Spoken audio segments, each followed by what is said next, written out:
So let's start. What are the course objectives for today? Number one is to see if we can understand the benefits of emotional intelligence for teachers and students, understand the importance of self-awareness in teaching, and then also understand the importance of self-regulation in teaching, and then develop strategies to create an emotionally supportive learning environment. Actually, this is usually a 2-day course or a full-day course, but we've compressed it into a 3-hour course so that we can go out, go back to our various activities and not take the whole of your day. That's why we compress it into 3 hours.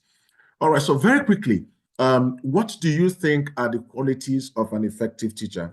I want you to list the attributes in the chat. You can also raise your hand to speak, and then we can call you. What do you think are the attributes of an effective teacher? So when you hear that a teacher is effective, what do you think are those attributes you would see in that teacher? What makes a teacher effective? Please, you can raise your hand to speak, and then you can write in the chat. I think I would expect more people to also raise their hands to speak as well. So Valerie has said patience. Yes, can we get more? I want this to be interactive as much as possible, so please raise your hands to speak, or you can write in the chat as well. Anyone raising their hands? You need to find where the reaction button is, and then you can click to raise your hand. I can see a hand raised. Who is this now? And can you help me look through? Yeah, okay. So it's Oluwatobiloba, but she's clapping, not raising her hand. It's a clap. Tobiloba, are you clapping or raising? Okay. Can we get people speak? Please raise your hands to speak. Write in the chat. Okay, this techno, I thought I'd change your name. A teacher must be passionate, okay? Yes, can we get more responses? Uyo M. Benedict, a good teacher must be patient, okay? Willing to learn and also dish out knowledge. Olabisi Modupe, being able to make the kids comfortable in the classroom, okay? Miriam Modulari, creative, friendly, hardworking, passionate, patient. Debbie Okere, ability to learn, unlearn, and relearn. I love that one as well. I always tell teachers that your first job is not to teach, your first job is to learn. And that ties in well with what someone has said here, be teachable. Fantastic. Because of our time, please take note. I also want people to be able to raise their hands in confidence. Your teachers, you should be able to speak. So raise your hands, and then we would call you to speak as well as we go on. Ibrahim says a teacher must be able to control and manage his class. Yes, but I don't like too much control where the students no longer feel very free to do what they need to do. Hadiza Mohammed says a teacher must be passionate. Miriam Yakubu says a teacher must be tolerant, accommodating. Yes, Oluwatobiloba, go ahead. Your hand is up. Okay, thank you so much. Good morning. So a good teacher must be disciplined and also flexible. Hello? A good teacher, yes, go ahead. A good teacher must be flexible and disciplined. And disciplined, Oluwatobiloba. Thank you. You're a very active student. Any other person? Basi Eme, go ahead, please. Your hand is up. Yes, go ahead, please. Good morning, everyone. Morning. Okay, some of the qualities have been mentioned, but the word that came to my mind is love. A good teacher must love what he or she is doing, and also love the student or the children he or she. So when you love the children, you correct them with love, and you teach them that some things that because you love them, you not want to treat them and make them feel less, or even those that are low learners. So love will make you have this confidence that fantastic. Emma, you've said the highest that any teacher should say. If you're not driven by love as a teacher, I mean love for these kids and love for what you do, then you're in the wrong profession. So for every time I tell teachers, I say, look, the way you know you love your students is when you're on long holidays. You're that long holidays, and you start missing those kids. You start missing class. You want to run back to school to see your students. It clearly shows that you love what you do as a teacher. Fantastic, Emma. Thank you so much. Thank you very much. Thank you. Okay, so we'll just go on. We'll go on, and I have Ira Davis says, kind, passionate. Gaji Hungary says, a good teacher must pay attention to details. Let's look at some of the examples that we have here very quickly. Now, so an effective teacher must be alert and enthusiastic. You must be alert to the students' needs, alert to the confusion in the classroom. You must be clearly alert, and you must be happy. Now, if a teacher is not excited about his or her class, these learners will not be excited. So I tell teachers, you must be excited and enthusiastic about the class you want to deliver. If you're frowning at it, If you're struggling with it, guess what? Your learners would also struggle with it. You must be cheerful and optimistic. You must be self-controlled and not easily upset, where you start slapping kids and start flogging them. I agree. Students must have a level of discipline, but it is not your responsibility to flog any child. I don't subscribe to flogging. I subscribe to, menial, punishments. You can withdraw some benefits. You can withdraw some gifts. You can ask the students not to do this or not, but to flog becomes very terrible. A teacher must like fun and has a sense of humor. If you don't have a sense of humor, you shouldn't be teaching. If you come into class and every time people are frowning, you're frowning, the class is uptight, you shouldn't be in that class. I must recognize and admit own mistakes. If you make mistakes, you must recognize. There's this video that is on TED Talk, very popular video, and the teacher was teaching mathematics, and she said she, noticed that when she left class after teaching the maths, as senior secondary school, that she came back the next day and said to them, students, I am so sorry. I taught you this particular mathematics the wrong way. You know what they said to her? We know, we just let you go. So they know when you've made a mistake. You're not, someone said that the teacher must be willing to learn. You must always have the heart of a learner rather than the heart of a teacher or an instructor. You must be willing, to admit your own mistakes. You must be patient, friendly, and courteous. And then you also must accept that all students are not the same. You don't have to discriminate. You don't have to like more one better than the other or some better than the others. You must always accept all your students. They are different, just the same way your 5 fingers are different, just the same way as teachers, we teach differently. We don't teach the same way. It's the same way your students are different. You must accept all of them. You must give help willingly. You must be punctual and seldom absent. I don't like teachers who tell students to come to class on time and then the teachers are late. I don't like teachers who tell students you must submit your assignment in 1 week, and when the teacher is supposed to submit her report or his report, he or she submits report late. You are not an effective teacher. You must cooperate with other staff willingly. You must be a collaborator, somebody who is willing to collaborate. You must communicate appropriately with parents. Don't always get into fights with parents. I know that parents can be difficult. In fact, there's a course we have dealing with difficult parents. But you see, you can always turn every ugly situation into something that is beneficial. Remember that you're the representative of your school. You must not always get into fights with parents. Shows a professional commitment to self-improvement. You're willing to learn. That's why I respect school leaders who sign up their teachers for courses, who don't look at the cost. Even as low as this cost is, as the cost of this course is also minimal, and we've pegged it at 5,000 for a reason, so that it's affordable. Some school leaders will still not pay for their teachers to learn. Any school leader who commits to the learning or professional development of their teachers is a fantastic school leader. And any teacher who is willing to go out of his or her way to get professional development is a fantastic teacher. It's an effective teacher, because you can't give what you don't have. You can't be teaching these students the same skill, the same knowledge you have last year, you're using it this year again. It means you're not improving. It also means that the learners will not improve as well. We have some comments in the chat. A teacher must be selfless, considerate, fantastic. A teacher must be kind, patient, and tolerant, and willing to learn. Fantastic. So I think we have covered it.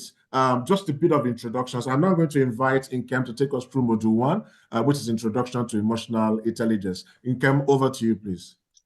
Thank you very much, Ifeanyi. Good morning once again, ladies and gentlemen. You are the shapers of our future, and I am privileged to be discussing this topic on emotional intelligence with you. Before we start, I think it was Socrates that said the beginning of wisdom is the definition of terms. Can you all go to the chat box and share with us one emotion you are currently feeling? One emotion you are currently feeling. So go to the chat box, check within yourself, how am I feeling this morning, right now?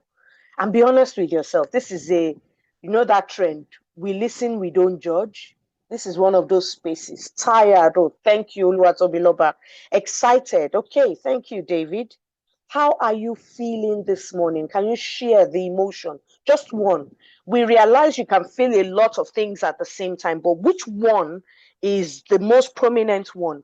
Eager, cool, exhausted, tired. No, that was from before. Emma, please, can you put your hand down? That was from before. She didn't put it down. Happy. Okay. Thank you, Anatu. I'm waiting for the others. Tired but eager to learn. Ibitoye, I know. excited, anxious, uptight, techno BG. Please, can you rename yourself? So we don't keep calling you techno, right? Okay, but I'm interested in finding out why you are uptight. Isaac says tired. Miriam says anxious. Ibrahim says motivated. Folashade says anxious. Okay, so I'm not sure this is like 50% of all the people here, but I'd like to see. Now, if you don't mind, I'm interested in two sets of people, the people who say they're tired and the people who say they're anxious. What is the trigger for your tiredness? And what's the trigger for your anxiety? Can you share in the chat box? Or if you'd like to speak, just raise your hand and I'll call on you. The group of people who say they're tired and the group of people who say they're anxious. What are your triggers? Why are you tired and why are you anxious? Where is it coming from? Do you know? We have started the conversation on emotional intelligence. Why are you tired and why are you anxious? Would anybody like to tell us? The people who said they were tired, why are you tired? The people who said they were anxious. Yes, Isaac, go ahead. Please unmute yourself. Thank you. Isaac, go ahead and unmute yourself and speak. Isaac Tuan, I've acknowledged you. Please, great. Oh yeah, go ahead. Go ahead, please. You're muted just now and then muted back. Okay, Oluwatobiloba, I'll come to you. Isaac, are you ready for us? Okay. I slept. Tobiloba. I slept. Oh, Hello. go ahead. Can you hear me? Yes, go ahead. Yes, go Can ahead. you hear me? Okay. Yes. I actually slept late, so that's why I'm feeling the kind of condition I actually slept late. Okay, so you're actually So exhausted, that was physically so exhausted. actually, Does that aptly describe how you're feeling? Physically yeah. exhausted. Okay, great. I'm sure Mr. Ifeanyi can Yes. connect with that. Thank you, Isaac. Oluwatobiloba, Yes. how are you Yes. feeling and why are you feeling the way Yes. you're feeling? Please go ahead and unmute your mic. Yeah, I'm feeling the way I'm feeling because my baby woke up at the middle of the night and I couldn't sleep anymore. She woke up around 2 o'clock. Oh, And wow. I couldn't sleep anymore. Okay, thank you very much, Toby. Godwin, your hand is up. Please go ahead. Godwin, please go ahead. Now, the reason I asked this question and I started with this, whether you are aware of it or not, you are constantly emitting emotions. You are constantly generating and emitting emotions. So let's now go into the definition of emotional intelligence itself. What exactly is emotional intelligence? Emotional intelligence is your ability to identify or recognize, understand your emotions as well as those of others. Now, it doesn't just stop there. Identifying and recognizing are not the only things involved in emotional intelligence. When you've identified the feeling that you are feeling, when you've recognized the reason why you are feeling what you are feeling, what next? You then use that knowledge to manage your response as well as manage your interaction with others. So you use that awareness to guide your thoughts and your actions or your behaviors, as well as managing other people's responses to you. So let me repeat that again. Emotional intelligence is your ability to recognize, understand your emotions as well as other people's emotions. So that teacher that was caught on camera flogging the boy, one emotion that we can all agree that she may have been feeling was the emotion of frustration. So the second step is to find out why was she frustrated with the progress or the application of the child, of the learning from the child. Now that doesn't stop there. Step 3 is saying, now that I know that I'm frustrated, now that I know why I am frustrated, how do I condition or regulate my behavior or my responses or my thought process and patterns to get the best outcome possible from this interaction with this child? That is emotional intelligence. Next slide, please. Now, when you talk about emotional intelligence, there are 4 components to it. There's self-awareness, there's self-management, there's social awareness, and then there's relationship management. Please, I want you to take note of the fact that emotional intelligence is not just about you. It's also about your relationship with others. And like Mr. Ifeanyi said, you can't give what you don't have. So emotional intelligence starts first with you. You deal with you, and then you use your awareness and the knowledge of dealing with you to deal with others. So let's go to the first component of emotional intelligence, which is self-awareness. And I usually like to start this conversation with this popular question that we use or say or phrase that we use here in Nigeria. Do you know who I am? Now let's flip it around. When we talk about emotional intelligence, the question should be, do I know who I am? Do I know who I am? Do you know who you are? Do you know what you are feeling? Do you know why you are feeling what you're feeling? Do you know the patterns that are preeminent in your life? This is what we mean when we talk about self-awareness. How aware of yourself, your thoughts, your behaviors, your responses are you? So self-awareness is simply your ability. And please take notes, teachers. When we say something is an ability, it means it can be learned. It means it can be learned. It means it's a skill that can be learned. So self-awareness is an ability to first recognize and understand your own emotions and how they impact or dictate your behavior. How they impact or dictate your behavior. Now, self-awareness is crucial for us as teachers because we bring our whole self to the classroom. When Mr. Ifeanyi was talking about excitement, he likes teachers who come to class excited. What he didn't finish saying is the fact that whatever you are feeling is infectious. In other words, when you enter into a room, the aura you bring into that room is infectious. Other people, especially as a teacher, your children will carry it. So if you come in excited, they will carry the excitement. If you come in frustrated, they will carry the frustration. That's why it's important for us. Because beyond the course content expertise, you are responsible for creating the right learning environment and atmosphere for your children. But if you are not even aware of the atmosphere you carry, how would you be aware of the atmosphere in the learning environment that you're operating in? Next slide, please. By the way, if you have questions, please leave the questions in the chat box. I'm looking at them. Leave the questions in the chat box, or you can raise your hand and I'll call on you. So when we talk about self-awareness, what are the key things you must be aware of or that you must know in the pursuit of self-awareness? First things first is that you must know what your emotional triggers are. And when I talk about emotional triggers, what do I mean? What are the things that fires off certain responses from you? So when we started, I asked us, what are you currently feeling? And we've seen the different reasons why people were tired or anxious. Now, that emotion, tiredness, can trigger several other responses from people. So the first port of call, you must know what your emotional triggers are.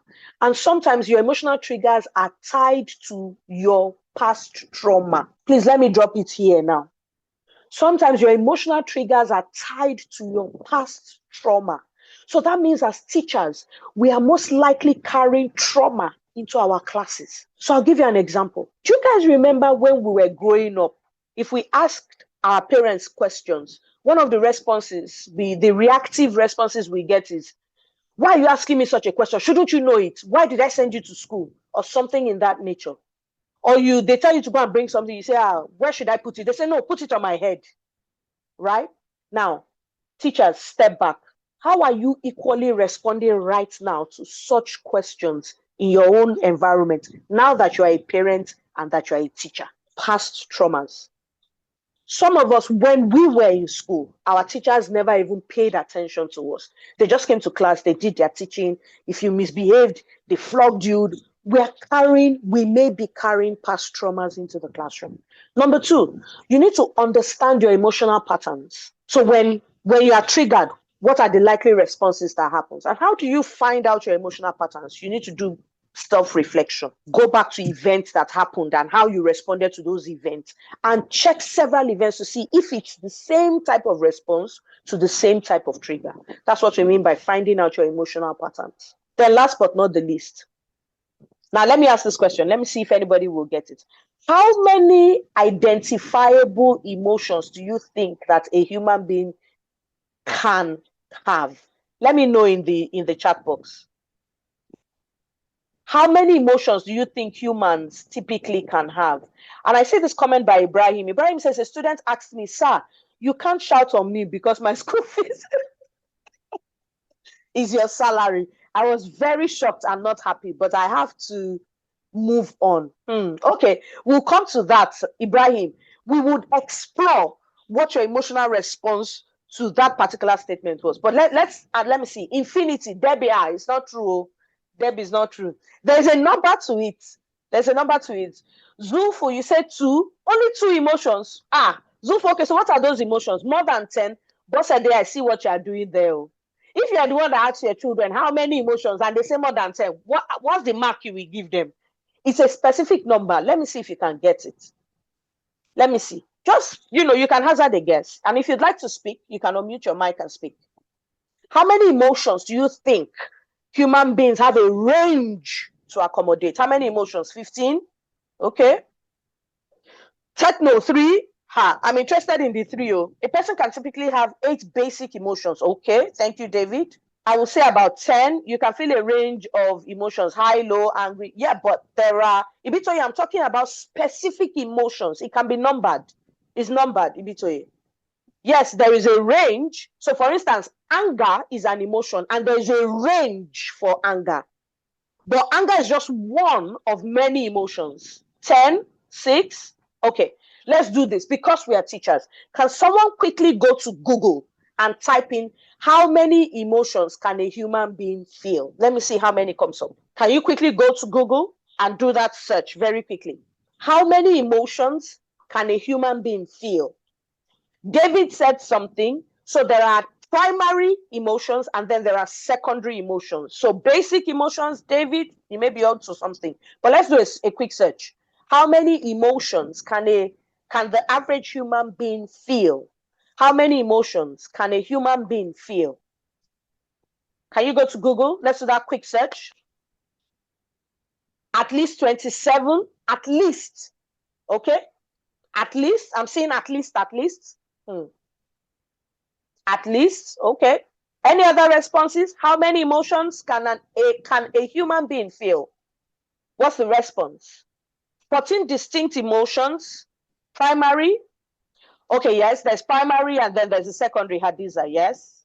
Debbie says 14 distinct emotions according to Aristotle. Okay. At least 27 again. I'm seeing at least 27 again. Okay. Now, let's go with the majority. Let's go with the majority. Thank you, Bossede. You got it. Please, guys, can you see Bossede's response? Can you see Bossede's response? Everybody go to the chat room. See Bossede Obende's response. We have... She's actually a school leader.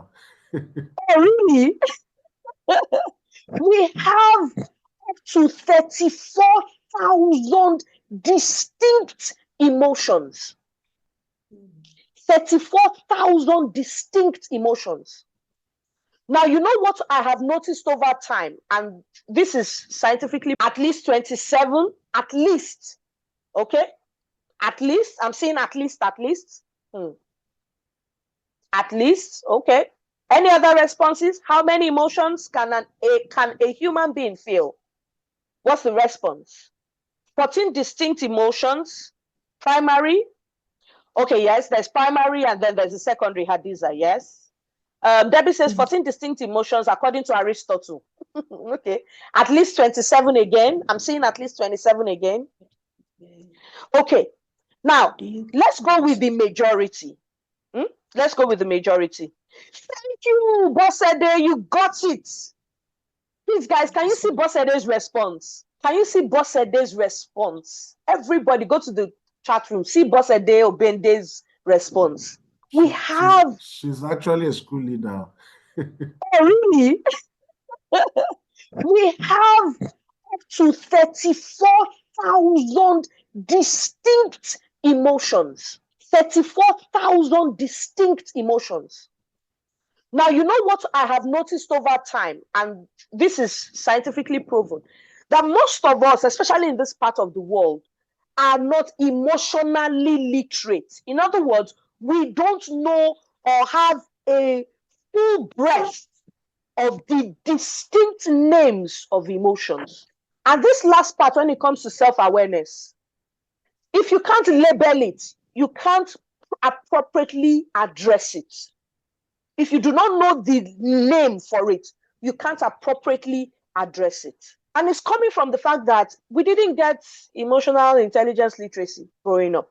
So what most people know is anger, happiness, pain, which other basic emotion. But do you realize that within the emotion called anger, there's a spectrum? There's rage. There's a spectrum. In other words, if you put it on a line, on a linear curve or line, there are different levels to this thing called anger. So the last bit of self-awareness is you appropriately labeling and accepting the emotion you are feeling. Some emotions, we know the name, but we are ashamed of it. For instance, jealousy is an emotion. Now, speaking of knowing emotions and not being proud of it, let's go back to what Ibrahim said, that a student told him, you can't shout at me because my school fees is your salary or can pay your salary or something. Yes, my school fees is your salary. Now, Ibrahim, I'm sorry, I don't want to put you on the spot. If it's okay for you to respond, how did you feel when you first heard that statement? What was the first thing you felt? You can use the chat box to respond, or you can unmute your mic and speak. What was the first thing you felt when you heard that statement, Ibrahim? And what I am doing here with Ibrahim is taking the steps to self-awareness. So Ibrahim said he felt angry. Okay. Step 2, Ibrahim, why were you angry? That's the second step. Identify the emotion. Step 2, why were you angry? Why did it elicit anger from you? And Ibrahim, you can take your time to think about it, because the words that comes out from the student's mouth, because of the words that came out of the, but why did that word elicit that kind of response? Couldn't you have just felt sorry for him? Couldn't an emotional response? You were surprised. Okay. So the second thing he felt was surprise, or should we say shock? Now, are you beginning to see how the more you explore, the more you are identifying certain other emotions that are underlying that first primary emotion called anger? Now, if we break it down, and I'm going to ask this question, Ibrahim, please don't get offended. Is it true? Is his statement a fact? Is his statement a fact? This is us being very practical. Is his statement a fact? Good. Now, the next thing I'm going to ask you, Ibrahim, is while his statement may be a fact, right? Why didn't you pause to ask yourself, well, yes, that's the whole idea. If you are not in school, how will they pay us? Ladies and gentlemen, maybe Mr. Ifeanyi will talk about it. Apart from emotional intelligence, there is IQ, logical intelligence, and all of that. Emotional intelligence is you thinking through your emotions, identifying, breaking down, tearing it down. So if we pause and step away from it, from the statements that was made to Ibrahim, it's a fact. Without the students, they won't pay our salaries. It's a fact. But the real thing you need to answer is, why did it trigger that response? Why were you pained by it? The more you dig deeper, the more you will find out why you were pained by it. Next slide, please. So she knows, which means he or she was correct. But the problem here was your response to it. You gave power to that statement, undue power to that statement. Now, the second thing and this is where the next step will come into. The second thing under emotional intelligence is self-management. Now that you are aware, so Ibrahim, this process that I've taken you through, 1, what the person said was a fact. 2, you were angry and shocked that they had the effrontery to say such a thing. Now, what do we do with this knowledge? Now that I know these things, there are still some underlying things. I suspect that there's still some underlying issues there, right? But now that you know, what do you do with it? This is where self-management comes in. And self-management is simply your ability to regulate yourself, to manage your own emotions and responses. And I like to use this analogy when I talk about self-management and the concept of regulating yourself. Every one of us can decide to either be a thermometer or a thermostat. Every one of us can decide to either be a thermometer or a thermostat. Now, what does a thermometer do? Please, can you share in the chat box? What does a thermometer do? What's the function of a thermometer? What's the function of a thermometer? What do we do with a thermometer? Who can tell us in the chat box? What do we do with a thermometer? No, it doesn't regulate. So it's used to measure temperature. Thank you. A thermometer is used to measure temperature. So when you come into class, if you are a thermometer, you are measuring the temperature of the room. That means you give the children the power to decide whether you will be hot today or cold today, or in between, lukewarm. Now, what does a thermostat do? What does a thermostat do? What's the function of a thermostat? Thank you. So the thermostat regulates. What does regulate mean? The thermostat will say, this place is too hot. We want to make it cooler. This place is too cold. We want to make it a little warm. Now, which do you think you should be as a teacher? Which of these two should you be? A thermometer or a thermostat? Which one should you be? Let me see your answers in the chat box. You are a thermostat. Both? Okay, so Debbie, can you unmute your mic and tell us why you say both? Debbie, can you unmute your mic and tell us why you say both? I said both because as a teacher, we should know the temperature of the class or our student temperature, just like you rightly said. And at the same time, after knowing, you should be able to know how to regulate that particular environment or the Fantastic. temperature in your own world. Okay, great. Both. Okay, so we first check the temperature, and if it's something we don't like or we don't think is conducive for what we are trying to achieve, we regulate. Debbie, did I summarize it very well? Yes, Ma, you did. Thank you. Okay, fantastic. So when we talk about self-regulation, that's what we mean. You are constantly gauging what's the temperature of this class. How are these children feeling? What is going on with them? What's happening with this particular student? Why are they reacting the way they are reacting? And then you regulate your own emotion. Please, one other thing. Yes, Bitoye, I see your hand up. You can go ahead and speak. Good morning. Good morning. I just want to clarify. Do you Yes. mean that when the temperature in the classroom is low, I should adjust my own temperature to be low too, or can I get it high? Is that what you mean? Okay. That I can be low now, and is it possible the temperature is maybe low at a time of the day, maybe in the morning when the children get to class, and then maybe higher in the day, and then when I find it low, can I possibly try to raise their emotions to what I think the class would need at that time? Good. Yes, the straightforward answer is yes. But let me give some bit of elaboration. You mentioned something when the children come into class in the morning, maybe the temperature is low. Why? Because they're just waking up. They are just booting. Let's use some tech terms. They're just booting, right? Now, you as the teacher can decide, okay, this rhythm that we have established this morning is okay for us in class. So there's no need to alter anything. They are going to pick up as we go along. Or you can decide for what we want to teach, for the subject matter we are covering today, I need their full attention, full participation, so they need to be energized. So what do? I need to energize them. And what do you do by energizing them? You introduce some exercises. So can I have everyone stand up? And we're going to sing a song today. And as we're singing that song, I want you to illustrate it. As I'm illustrating, what you are doing is regulating.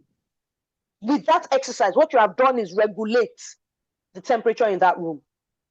So when we talk about regulation, you regulate the temperature of the children based on what you yourself have decided to do. Now, if you are not aware of your own emotions and you come into the room and you regulate to the emotion you are feeling, which may not be suitable for the learning purpose at that moment, then you have not achieved your objective for that day. So when we talk about regulation and measurement, it goes both ways. You are measuring yours and you are measuring them. Let me ask this question. How many of you here have ever felt indifferent going into class at any point in time in your teaching career? Indifferent, like, well, I beg, I can't come and kill myself, Jare. This class, I wish. How many of you here? If you have, just say I. Thank you, Lawal.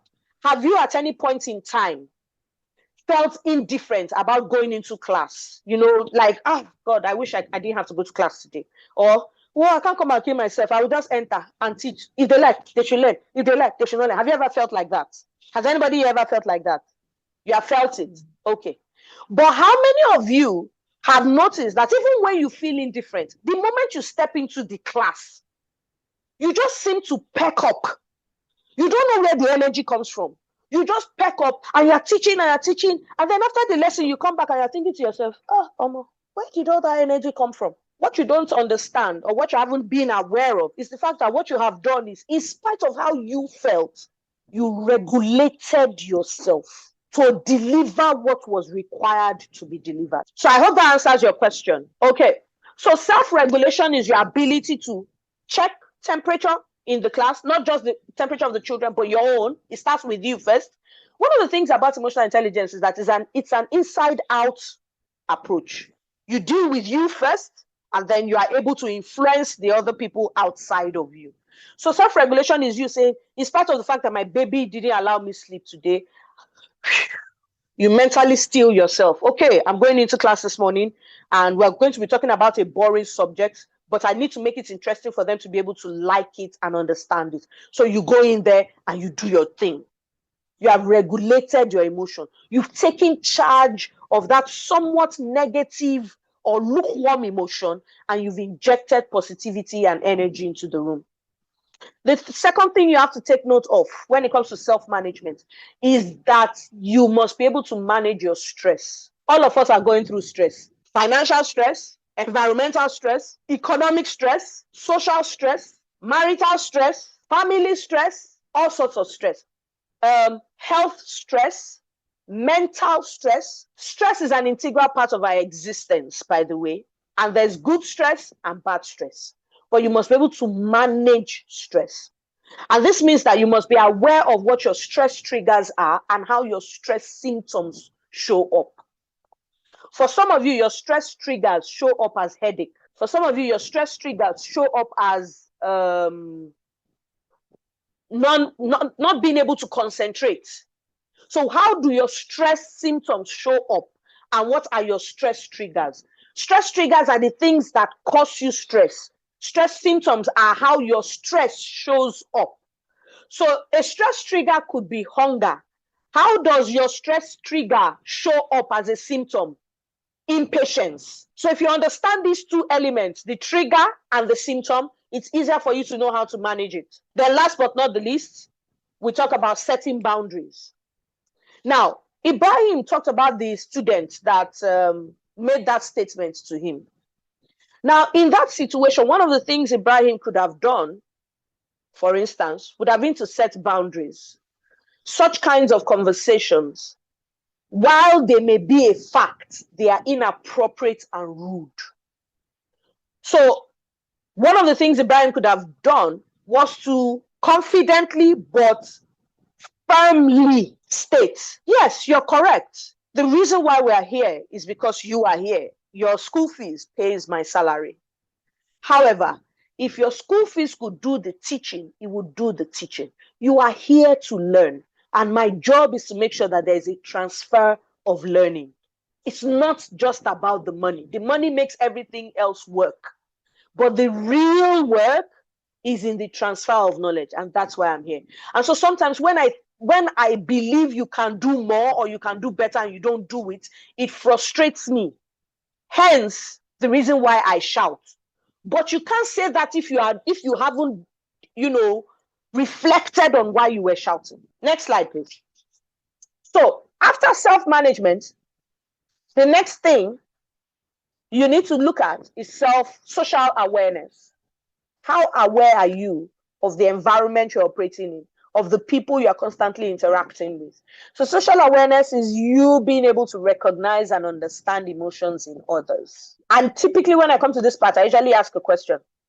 Ladies and gentlemen, I'm going to ask you, how do you know when your spouse is angry?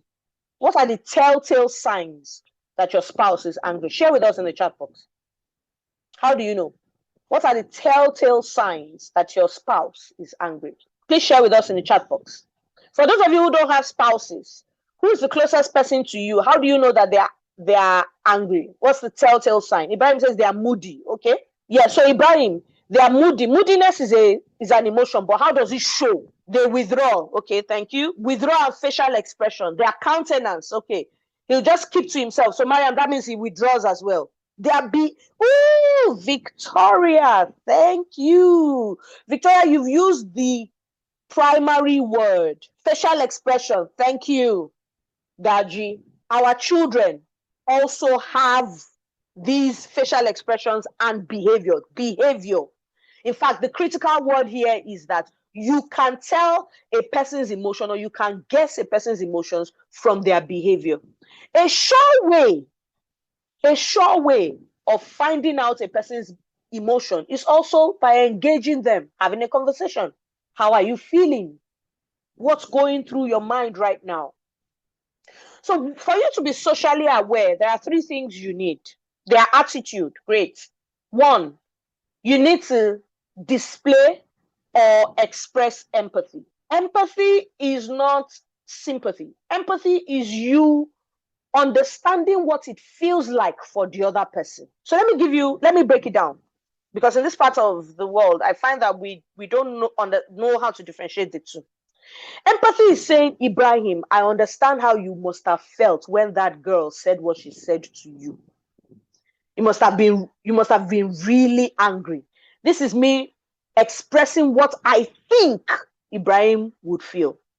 Now, for most of us, when Ibrahim shares his story with us, for instance, you'll be like, hey, all this here now is, that's how I want to meet you one day. That's how one student say, You see, the moment you move the discussion and the attention from Ibrahim and how he's feeling, you are no longer in empathy. Empathy squarely focuses on how the other party feels. And not just that you focus on how the other party feels, you communicate your understanding of how they feel to the other party. It's not about you, it's about the other party. Number 2, you also need to be able to recognize emotional cues. When I talk about this, I usually use this example. So I don't know the generational range that we have in this room, but I remember growing up back in the days when we go out and you're outside, you are misbehaving. All of a sudden, you just feel a pair of eyes on your back. Serious pair of eyes. In fact, your back will probably start scratching you. When you turn around, it's the eyes of your mother. Without saying anything, you just quickly adjust. Is there anybody here who has experienced that? If you have, just say I in the chat box. Did that ever happen to you? Does it still happen now? Maybe you're doing something, you're having a great time, but you're not acting the way, like you're about to say, like an omoluabi, the way your mother or your father would want you to act. And then all of a sudden, you just feel very conscious that somebody is looking at me, something is not right. You just turn around, you see your mother. You see that eye that she gives you. That's what we call an emotional cue. If I'm reading the eye, you can tell what is to come next. The eyes just looking at you, the eyes you have read there, you are in trouble today. When we get home, I will so beat you. You can read it just from the eyes. That's what we call an emotional cue. So for those of you who say your spouses withdraw, that withdrawal itself is the emotional cue. So the question is, what are your own emotional cues and what are the emotional cues of others around you? And then last but not the least, you need to understand your classroom dynamics. You need to understand, so whether we like it or not, where you have 2 or more humans gathering, there will always be some relational dynamics at play. You need to understand who are the influencers in the classroom. You need to understand where are the conflict points in the classroom. So there are those kids who are outspoken, and if you leave them, they will do all the talking in the class. You need to be able to gauge and understand where the power struggle is in the class. And then you need to be able to diffuse the tension and create a balanced environment for everybody to thrive. Next slide, please. Now, last of the 4 components is relationship management. Now, in relationship management, basically what we are doing here is to say, I want to build a connection with you. And because I want to build a connection with you, there are certain fundamental things that must be present in building a connection with others. It's your ability to use emotional intelligence to build and maintain strong relationships. Now, if you check the relationship you have with your best friend, you will find that these 3 elements that you can see on the screen are likely present. You trust each other, you communicate very well, you understand each other, and then when it comes to conflict, you have a way of resolving your conflict. These 3 elements are always present. Those relationships that you value and you think are the best relationships that you have. So when we talk about building trust, how do you build trust? This is when So let me share something with you that is not on the slide. Trust is a combination of two things, character and competence. Can somebody put it in the chat box for me? Trust, T, is equal to C, character, plus C, competence. Can you put it in the chat box for me? Anybody, please? Trust is a combination of character and competence.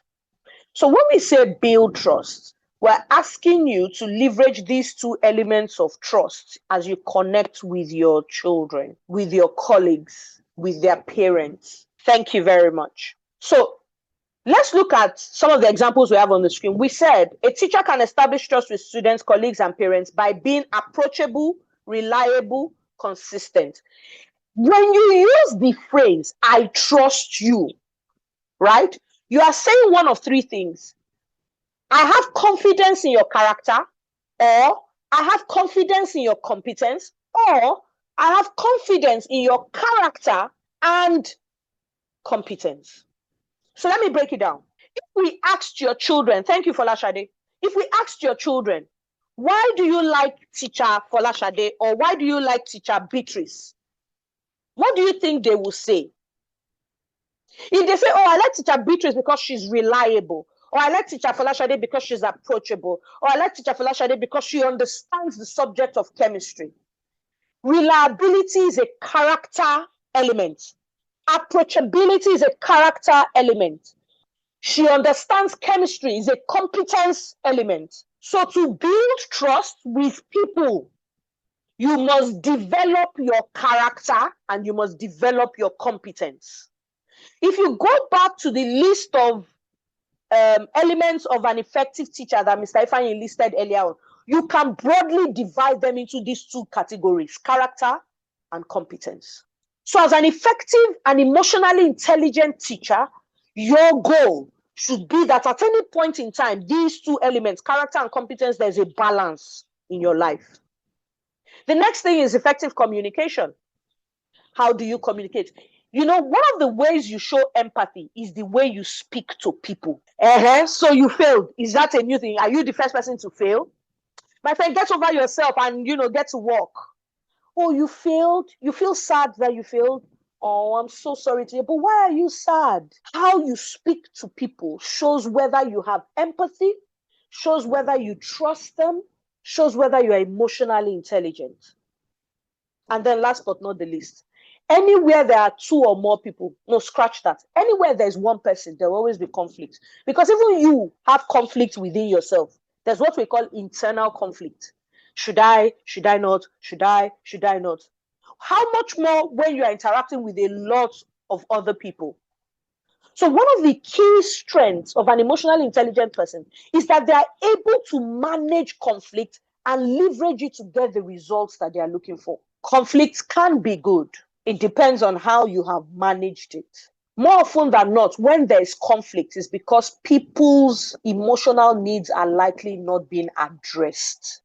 Check it. Think of a time when you had conflict with somebody or someone. Think about it very deeply. At the heart of that conflict is the fear or the demand that an emotional need be addressed. Any questions so far? Any questions so far? Thank you, Oluwatobiloba. Yes. And the truth of the matter is, if people didn't care, they won't bother fighting. That's another way I want you to look at it. If people don't care, they won't fight. They are fighting because they care. So the onus lies on you as an emotionally intelligent person to find out what they really care about and address their concerns. And when you do that, they are open to your influence and you are able to get the results that you're looking for. Any questions so far before we go into our first activity for the day? Oh, second activity. Any questions? Okay. I don't see any questions. Okay, yes. Techno BG. Again, Techno. Why am I calling a human being Techno? Okay, go ahead, Techno. But you must tell us your name. As you're mute, please tell us your name so I don't call you Techno anymore. Go ahead, please. Techno BG6M. Go ahead, please. Okay, so Muhammad, you had your hand up, but then you put it down again. If you're still here, you can go ahead and ask your questions. All right, so Lydia, sorry. How can emotionally intelligent teachers manage a learner that is not ready to learn? Lydia, the answer is to find out what are they then ready to learn. See, everybody has something that they're interested in. What is that child interested in? What is that child interested in? Put aside your desire and your need to take them through the lesson. Put aside your desire and need to meet your own learning or teaching objective and focus solely on that child. And you may not be able to do this during a class session. That means you must make out time to sit down with that child and have a one-on-one conversation with them. What is their interest? There must be something they're interested in. Once you find out what they are interested in, then you can make a connection between what you are trying to teach and what they're truly interested in. Lydia, does that answer your question? Okay, Toby Lobal, please go ahead. Okay, thank you so much, ma. Wow, this is I'm really learning a lot. So here's my question. So how do you manage maybe a leader in an organization, you're a leader, and the people you are leading, they just want to intentionally frustrate your effort. Like they are doing it intentionally, maybe because they do not want to budge or they are not ready to learn or something. So how do we manage people like that? How do we manage leaders? It's the leaders now that are frustrating your efforts, Toby. No, what I meant is that You are you a as a leader. leader, you are leading. Okay. Yes, like Oh. you are leading in an organization, but the people you are leading now, not the learners now, that the adults that Yes, you are please. Yeah, Okay. so sorry Go to ahead, Saipan. sorry to jump in, Lydia, that question would happen in our course called Leading Your School with Emotional Intelligence, not for this course. Okay. This is about emotional intelligent teacher. So if you sign up for that course, you would get to hear Nkem or myself speak about how you can lead effectively with emotional intelligence. Thank you. Okay. Sir, can we open the breakout rooms now for the next exercise? So Yes, guys, just sure. hold on to your questions. We'll take that, but let's do this exercise. This is important. Now we're going to put you in breakout rooms. What we want you to do when you get into the breakout rooms is to come up with ways you can apply emotional intelligence to managing a difficult student or handling a parent-teacher conference. So when you get into your groups, you can decide which of these two scenarios you want to work on, actually.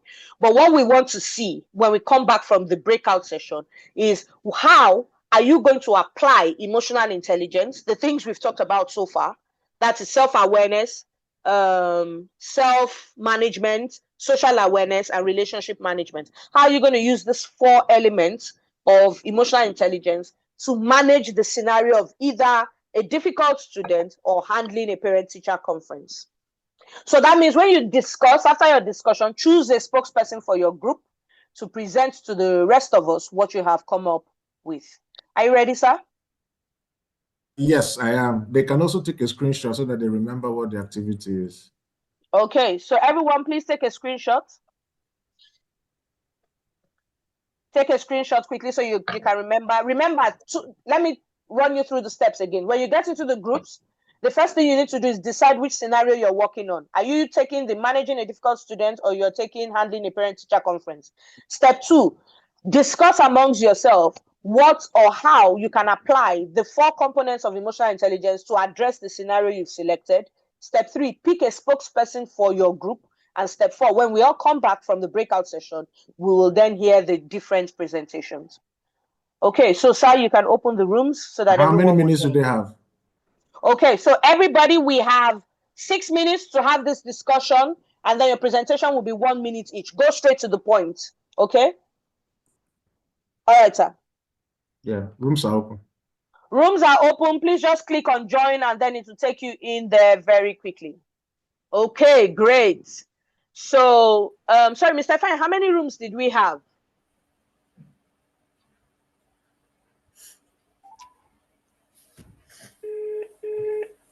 Mr. Fine, how many rooms did we have? Hello, Edini. We had Alpha. forums.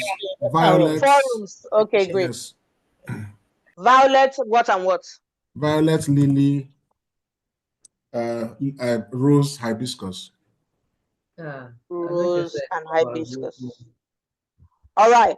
So this is the order that you're going to do your presentations. We'll go first with Violet, then the representative of Lily will come up, and then the representative of Rose, and then the last group would be hibiscus. Go straight to the point. Just walk us through how you're going to use the 4 components of emotional intelligence to address the scenario that you selected for your group.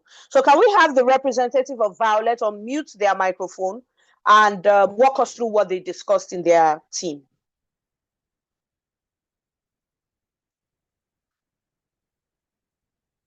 So who's the representative for Violet?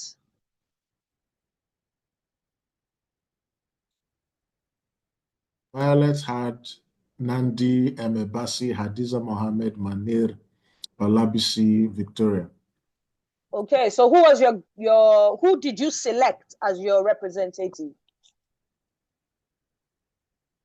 Can the person please unmute their mic and walk us through what you discussed? Team Violet, what's happening? Are you still here? We are here. Okay. Okay, great. Thank you. All right, so go ahead.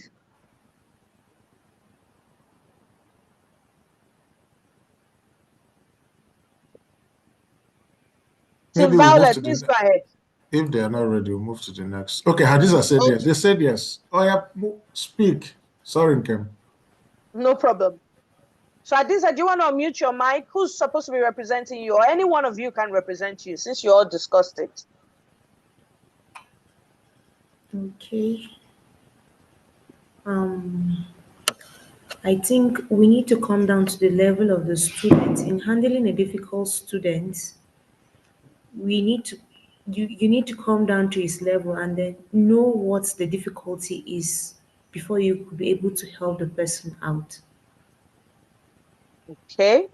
So the first step is what? What's the first step of what you're going to do? Pardon me, I can't hear you. What's the first step to take in handling a difficult student? What's the first thing you need to do? Oh, okay. Well, you need to be aware of the difficulty. Where is it coming from? Okay, fantastic. Thank you. Then step 2 is what? Okay, you need to also know how to manage it. If the student is open to you as his teacher, you'll be able to know what and how to go about to manage the situation. Okay, fantastic. Thank you, Team Violet. Now let's go to Team Lily. Thank you very much, Hadiza. Let's go to Team Lily. Who's representing Team Lily? Please unmute your microphone. Team Lily.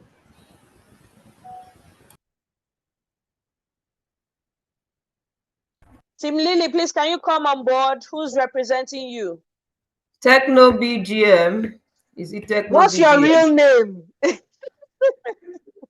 What's your real name? Let's listen to Techno BGM. Okay. Oh, all right. Go ahead. Go ahead, ma'am. If you're speaking, we can't hear you. You've muted yourself again. Techno BGM, please, can you unmute?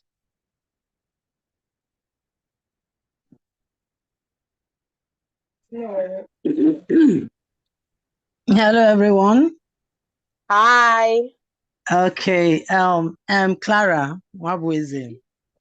Nice to meet you, Clara. Managing the difficult student, we discussed that firstly, we need to create a friendly environment and have the child have a one-on-one discussion with the child to find out what the child is going through, because most of them go through it at home and they need someone to talk to.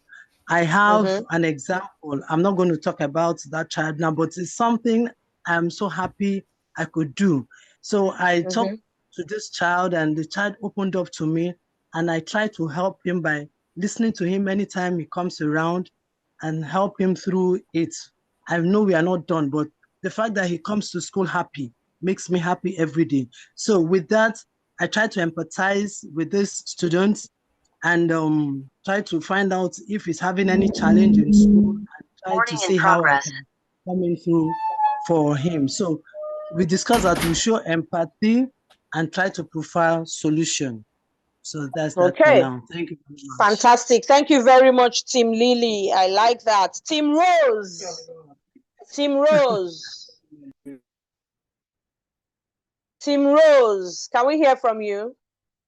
Oma, Yes, go ahead.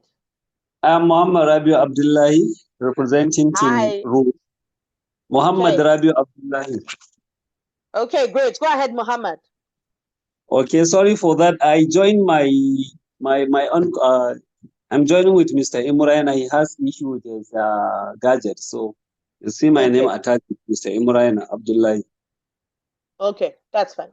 Okay, considering managing a difficult student using the four components of emotional intelligence involves the first one is it was discussed the self-awareness. The teacher need to recognize and understand his emotions when dealing with the student. He should stay away of triggers that may lead to frustration and focus on maintaining a calm demeanor to avoid escalating the situation, since the student is already known that it's a difficult student. And number two is the self-management or self-regulation. The teacher should control his responses by pursuing before reacting to challenging behavior.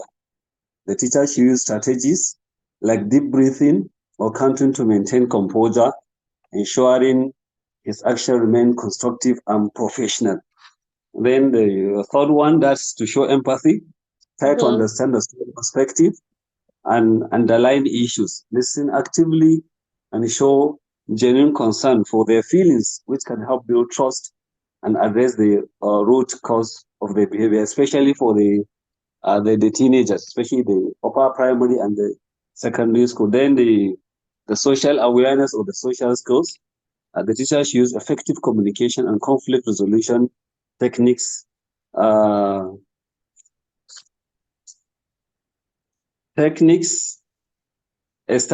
teacher should establish a clear expectations and consequences. That is how the teacher should have a classroom procedures, rules, and so that there will be a positive relationship by showing respect and encouragement to motivate better behavior while teaching in the class and within the school premises or environs. Thank you. Fantastic. Thank you, Team Rose. You guys did a fantastic job. I'm proud of you. Thank you. Okay, so let's hear from Team Hibiscus. Thank you so much, Team Rose. Team Hibiscus, can we hear from you? Team Hibiscus. Good morning. Good morning. For Team Hibiscus, the first thing, employing these 4 key components, we started with self-awareness. Since we have to understand what is happening to that student, and then as a teacher too, you have to be conscious about yourself. Now we have children who face different predicaments and situations. It could be an emotional issue. It could even be an environmental issue. So the first thing you do as a teacher is to find out, and you have to diplomatically do that. And then maybe you get into a classroom or you encounter such students, and then you feel, is this child acting this way towards me alone, or is it a general problem? Have other teachers encountered that same thing? Now, when you find out that the problem is not you, you in turn now start preferring solutions. The next one is self-management. How do you employ self-management in this kind of scenario? The first thing to do is you work on yourself. You have to be sure to use words that will connect. You have to be emphatic. You put yourself in situation, because it's not everybody that will want to just let their guard down immediately to tell you their issues and their problems. So you just have to be careful with using the right words to communicate to this child. And hopefully, the person might be able to open up. It wouldn't just happen in one day or just one meeting. It's something that will continue over time. Then the third approach you look at is the social awareness. That is to say, you are able to recognize that emotion, and then you will need to put everything in balance and in check. Then lastly, the relationship management. How are you relating to this kind of students? Are you making the child feel like I am the boss? I make no mistake. Everything is perfect in my life. No. For you to have a very good relationship and communication with such child, you would put yourself in that particular shoe, and then you make such student know that mistakes or certain kind of behaviors is expected from anyone. It just depends on the situation they find themselves. And then with time, you'll find out that your relationship will blossom because you've built a level of trust with that kind of students. And then there's a very good channel of communication. And then lastly, you look for a way to proffer solution so that there will be a balance in the academics and the relationship between teachers and also the fellow students. Thank you. Team Hibiscus, thank you very much. I am so impressed with all the entries. Team Rose and Team Hibiscus, you won this round of the competition. I'm sure there are many more exercises Mr. Ifeanyi is going to take you through.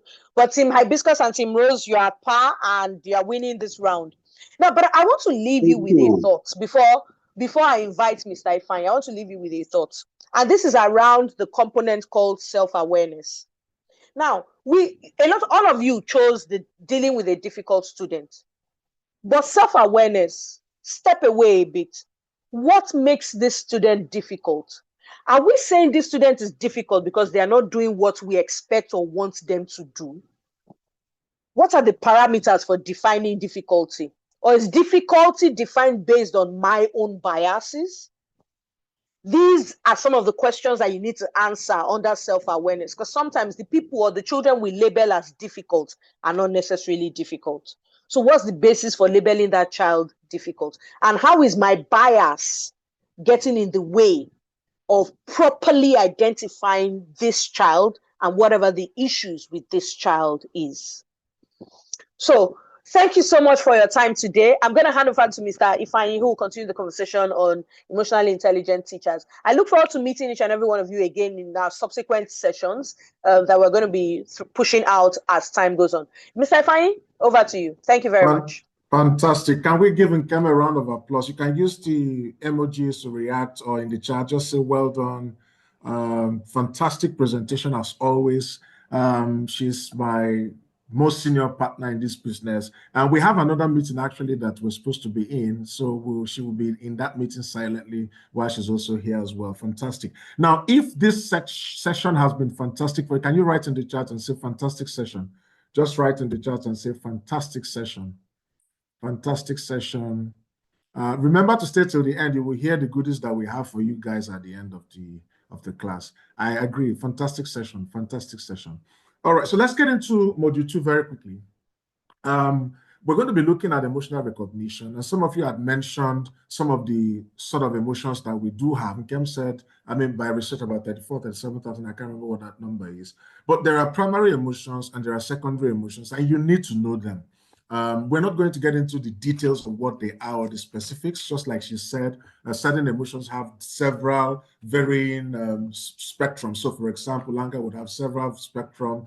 She talked about rage. You know, there's anger where people don't say anything. There's rage. There's anger where people, you know, get into an outburst, they fight, you know, so they have several spectrum, but we're not going to look at all of that now. Let's look at primary emotions. They're instinctual, meaning that we are born with them. They are universal, meaning that they're experienced by people across cultures and are hardwired into our brains, sort of. All right. So, for example, you have happiness, feeling joyful and content. For an example is when a student finally understands a difficult concept. Any teacher who, you know, I used to be a classroom teacher. I taught for about 15 years, thereabouts. And one of the greatest emotions that I feel, excitement that I feel, is when a student finally understands a difficult. I used to teach economics, so certain economic concepts were difficult for certain students. But once a student that has been struggling understands a concept, I become super excited. And I know this happens for all of us, whether you're teaching in primary school or you're teaching in nursery school or you teach in a secondary school, you would feel, even a university, you will feel that emotion. Sadness is the emotion where you feel sorrowful, you're disappointed, and that example would then be when a student struggles with a lesson. You won't feel comfortable. You can't as a good teacher or an effective teacher or an emotionally intelligent teacher write off any students. You just say, if you like, understand. If you like, don't understand. Others have understood it. You won't, if you're thoroughly grounded as a teacher, you won't feel excited. You will feel sad. Anger with a feeling of frustration or irritation, such as when a student disrupts the class. None of us likes when students disrupt classes. And some students can be disruptive. And some of us as teachers were disruptive as students. I'm coming I don't know if I can. You go there, I'll beat you. I don't know if I can get, please mute your mics. Mute your mics, please. Yeah. So some of us, even as students, when we were students, were also very disruptive in the class. Then there's also the emotion of fear, feeling anxious, apprehensive. An example is when a teacher is new to a school or a classroom. I remember the first time I was asked to get into a class to teach as a core member. You know, I refused to start to resume at my NYC post. Equa Staff School, Jos. A lot of you know that school. And I also taught at Equa Secondary School, Miango. Now, Equa Staff School, Jos, I refused to resume because during the camp, NYC camp, I was praying to God that I should be posted to a bank. Then we had Standard Trust Bank and one other Union Bank, I think, in Jos, just not. You didn't have a lot of banks, but we had a lot of schools. So when the posting letter came out, I saw that I was posted to Equa Staff School. I was so mad. I kept malice with God. I didn't talk to God for several months. You know, so when I resumed, the principal asked me, late Mrs. Kuye, she said, what happened? Why are you? I lied. I told her I was sick, but I wasn't sick, but I just didn't want to resume. I was angry and all that, you know. So once she said, what can you teach? I said economy. She said, okay, go to the head of department. Then they now asked me to go to SS1C. I will never forget. I felt apprehensive. This is my first time. What do I say to these students? And, you know, unfortunately for me, they were all making noise, shouting at the top of their voices. And look at me with my khaki standing in front of them. Whether they saw me and pretended that they didn't see me, I don't know, but they just behaved as if nobody was in class on my first time. So I now started saying, keep quiet, shut up. None of them answered. Once I said, I am going to flog you, one female student said, copper, now, you want to flog us now, you know. So I felt apprehensive, you know, I felt fear. But once that happened, I started feeling relaxed and I enjoyed teaching. And up until now, I still teach. Now, surprise is another feeling. When a student, for example, would ask you a thought-provoking question, a question you least expected. You know, some students can ask very tough questions. And a lot of teachers who are not emotionally intelligent will rather, you know, shove off that question and say, keep quiet, that's not what we're teaching now. That's not what we're covering. You know, because you're not able to answer that question, you're afraid to even take the risk, you then ask them to shut up. All right, so now, beyond primary emotions, let me see, do you have any questions? Oh, Doshima is laughing. Beyond primary emotions, we have secondary emotions. But this ones are a bit more complex. And sometimes they're a combination of primary emotions as well. So, for example, guilt is a secondary emotion. And feeling remorseful and regretful. For example, when a teacher feels they have not done enough to support a student. Sometimes when you are getting close to the end of term and you still find that there are students who are struggling with some concepts, it could be mathematics, it could be English, it could be anything, any subject. You feel, if you're an effective teacher, if you're a teacher who is committed, who loves your students, you feel a level of guilt. Did I do well? Did I cover all that I need to cover? All right. Now, shame is another emotion, feeling humiliated and embarrassed, such as when a teacher makes a mistake in front of the class. Let me ask us a question and then you can answer in the chat or you can raise your hand. When you make a mistake in front of the class, how do you respond? What do you do? Let me ask that question. Please write in the chat. When you find out that you've made a mistake, how do you respond? What do you do in the class? What do you tell the student? Please, let's be honest. What do we do? How do we respond? Yeah. Anybody wants to speak? Anybody wants to write? What is your reaction when you make a mistake as a teacher? Ibrahim says, sorry, students. Yes. Godwin, your hand is up. Please go ahead. Which one is diplomatically Debbie? Godwin, your hand is raised. Please go ahead and speak.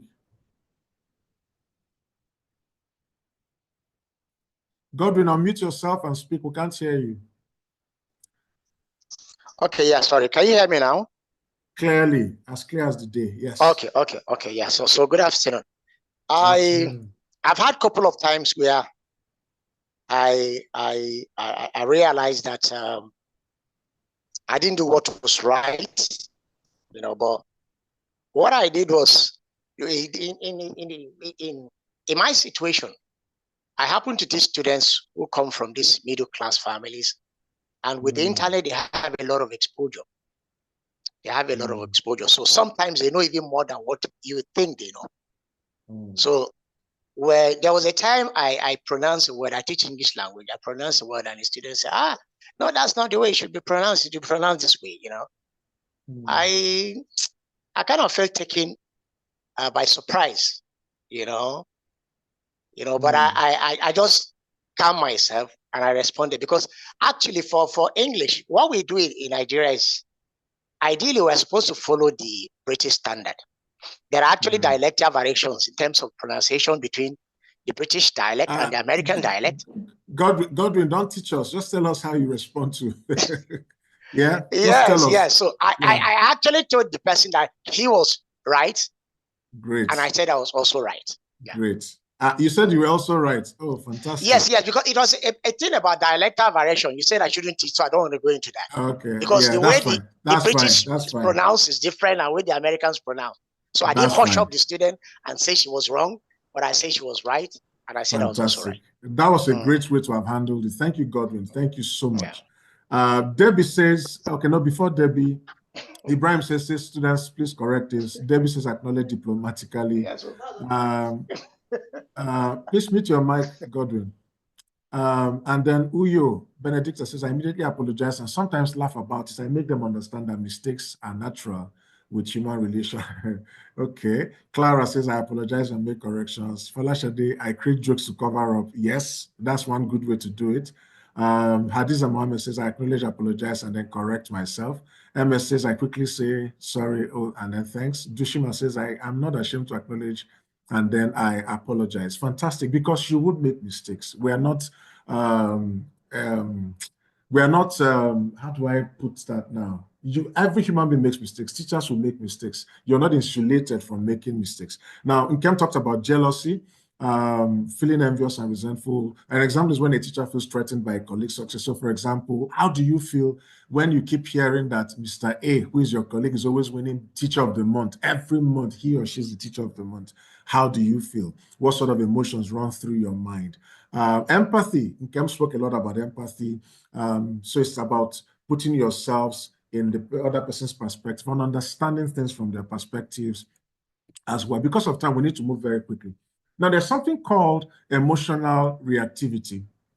Yes, Isaac says, I apologize and make correction. There's something called emotional reactivity. Now, it refers clearly to the tendency to react impulsively to emotions, rather than taking a step back to reflect and then respond thoughtfully. In teaching, emotional reactivity can manifest in so many ways. So you're reacting, you're not thinking, you're just being impulsive. You react on the spur of the moment or at the spur of the moment. Now, let's look at one of the examples. So yelling at a student who is misbehaving. Shut up, come on, stand up, come on, sit down. I mean, we're moving away clearly from that sort of way of teaching. But when we were growing up, our teachers taught like this.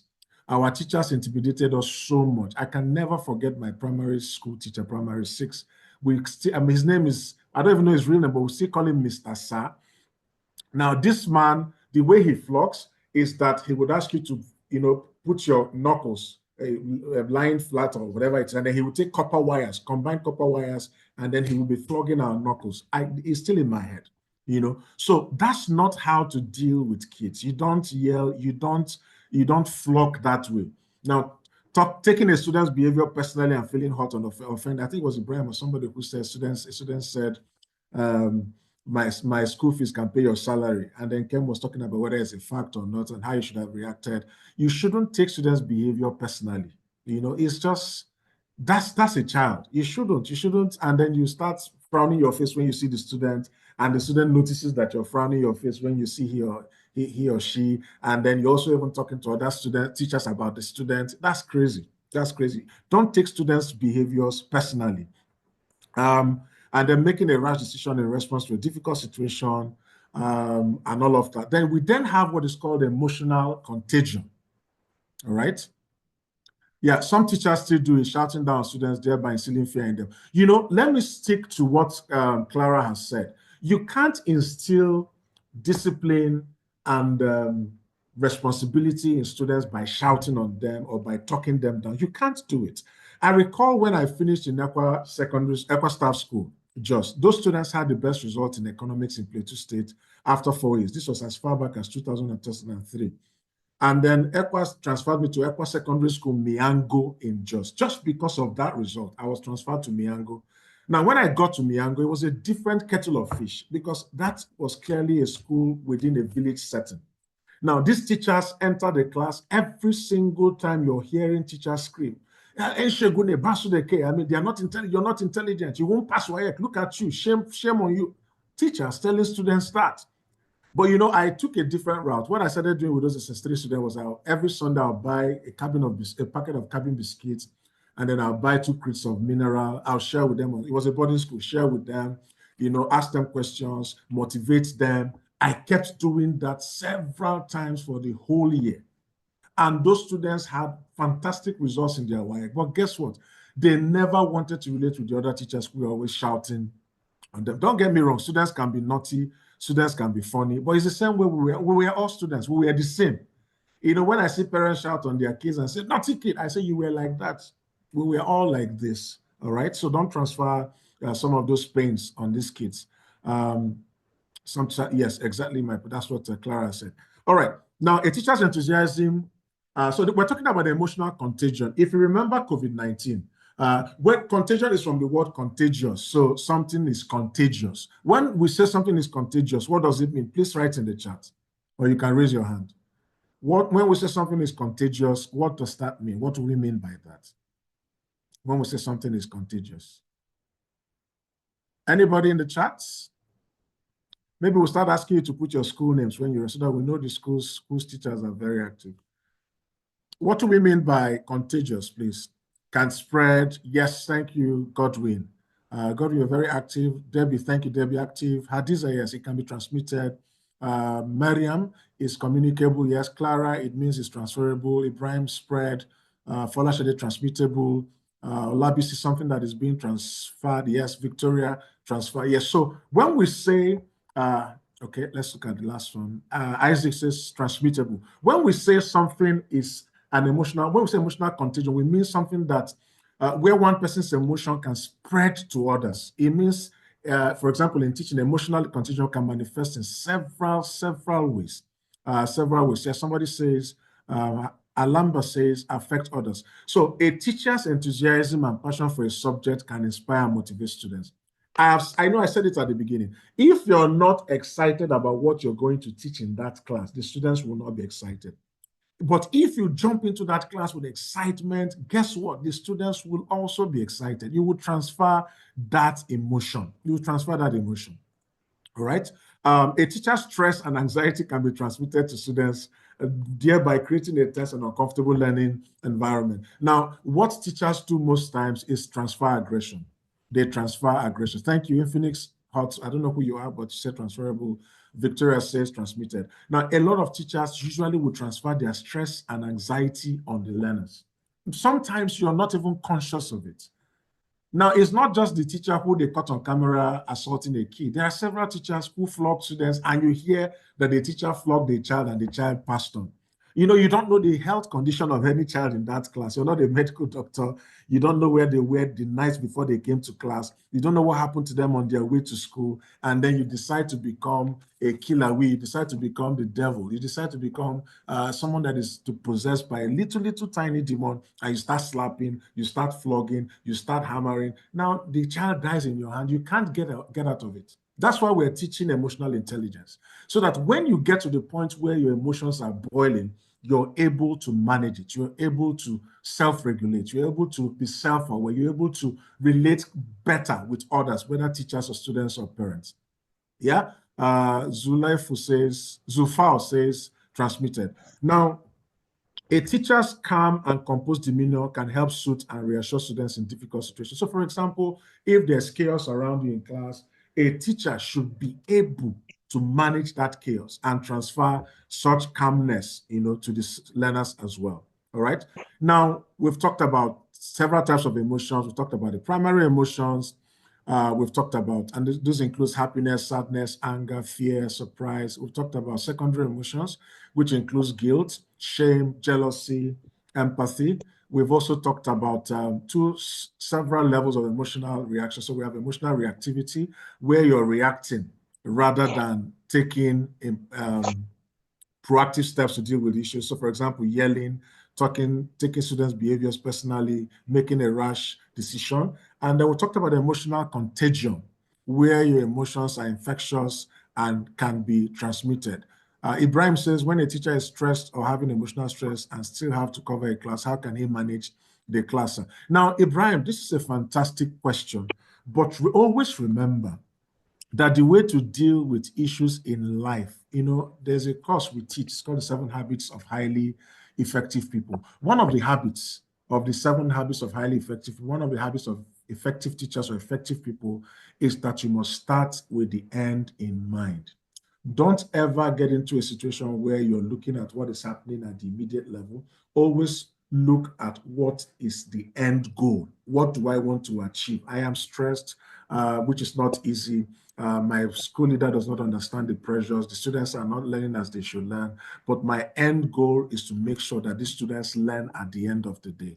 You can't imagine everybody in school, every teacher in school allows their emotions to take over, their stress level to take over. You will have several dead bodies in the school. You probably hear teachers say, I could have killed a lot of people. You just hear several things happening in school. But the reason why you're a teacher is that you're also able to take a lot of things. You're also able to take a lot of, you're like a shock absorber. You're like a sponge. We're not saying absorb every terrible thing. We're saying, at that moment where you need to do your job as a teacher, keep away all of those stress issues, all of those emotional challenges, and deal with what is in front of you because of the goal you have at the end. I don't know if that makes sense, Ibrahim. Yeah. Okay, so we've talked about all of that. So we're going to do another simple activity, and then we're going to go into our breakout rooms as well. You just need 2 volunteers in your breakout rooms to share. And by the way, I need you to write in the chat if this course is helpful to this point. Please say helpful in the chat very quickly. If this course is helpful so far, please write in the chat and say helpful. Just say helpful in the chat. That's all. Fantastic. Fantastic. Thank you, Ayara David. Thank you, Labisi. Thank you. Thank you. Thank you. Thank you. Thank you, Hadiza. Thank you. You find that if a teacher is emotionally intelligent, you will succeed better than a lot of other teachers. You will be so smart. Your children, the parents will notice a difference in the way you talk, the way you approach things. You're not, parents can rattle you. Maybe when we do that course, how to deal with difficult parents, you will understand that parents can rattle you sometimes. Yeah. Okay. So let's get into our breakout. Please take a screenshot of this as well. So you would have 2 volunteers in your groups who would describe their current emotional state as they are feeling right now. Okay. Whether they're happy, they're stressed, they're excited. After they have shared, you then discuss what might be causing their current emotional states. How do they think their emotions might impact their interactions with their students if they were in class or with their colleagues? Please take a screenshot and then I'll open the chat room for you to go in. You would have 10 minutes and then we'll come back and present. 10 minutes and then we'll come back and present. Please, if the instruction is clear, say yes, it is clear. Just scream, open your mic and say yes, it is clear.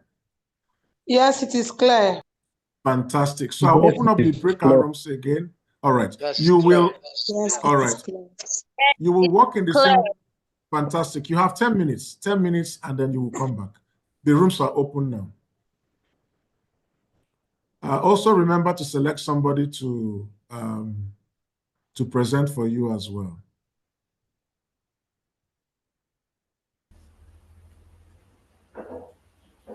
Fantastic. If you're back, please write in the chat, say I am back very quickly, then we'll take the presentations. If you're back, write in the chat, I am back. I am back. Fantastic. Lawal, thank you. Lawal Lydia. Great. Ayara David, Malabisi, Debbie, Alamba, Joseph Savior, Valeria, Uyo, Folashade Hadiza, Bosete, Isaac, Clara, Mohammed, everyone, Beatrice, everyone is back. Fantastic. So we'll just take presentations. We're trying to aim to finish at exactly 12 p.m. so that we don't overstay. But I'm sure it has been a useful time together. But so let's take feedback from each group. We're not rating it, so any group that wants to share what they discussed in their groups, that would be fantastic. Let's start with Violet, please. Violet, please go ahead. David is back, Emma is back, Dushima is back, Miriam is back, Zulfao is back. Violet, please go ahead. Anybody speaking for Violet, please go ahead and speak, please. Good morning, sir. Good morning, everybody. Morning. I'm talking on behalf of Violet. So what we discussed was the emotion was excitement. Yeah. And what might be causing the current emotion might be anything at all. But so I made a contribution that I might not be feeling excited as to because I just woke up, it's a morning period and I'm not really that morning kind of person. But once I am up and on my way to work, yes, then I am fine. So, but on getting to the class, I see my students, they are coming in because I teach babies. I teach the babies, the baby class. So, and they are running to me, coming to greet me with a happy mood. So I get excited. I am happy also seeing them happy, seeing them come to me running and happy. But those that are feeling, they are feeling blue, they are not excited. I try to make them feel comfortable and all. So he said the second activity was how do our emotion affect the class. So being excited is once you are happy, then the energy in your environment, the energy in your class is also leveled up. You are happy, then the children are happy, seeing the kind of emotion that you are bringing, seeing the kind of energy that you have. They are also contacting that energy. They are coming in with a happy face, and you are meeting them also with a happy face. Then they know that, oh, my teacher is happy today. So I try my best. Once I'm always making sure I'm in a happy mood. I'm excited to see them. So, and for that day, the activities that we do, the energy is always up. I'm receiving positive responses. That means for that day, I know I have achieved something. I've made a goal for that day. I have made them comfortable. My happiness has been passed on to them. So that was majorly it. Thank you. Fantastic. Fantastic presentation. That's Olabisi, right? Yes, sir. Fantastic. Well done, Violet. That presentation was absolutely spot on. Well done. Let's go to Rose. Rose, please. Rose. Anyone speaking for Rose very quickly because of time?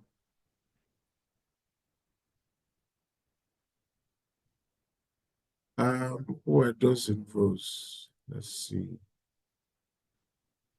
Rose.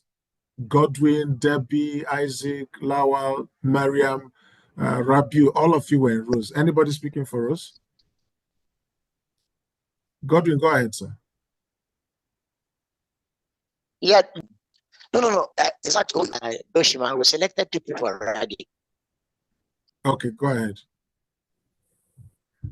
Okay. Good morning, everyone. Morning.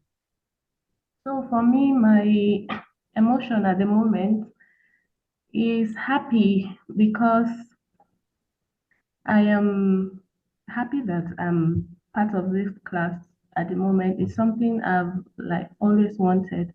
So I'm happy about this. Now, as it relates to my job, I am also happy about it. I've always wanted to teach, having the opportunity to impact children is of great importance to me. So I'm a class teacher and I relate with my children based on even their individualities. I've learned to do that.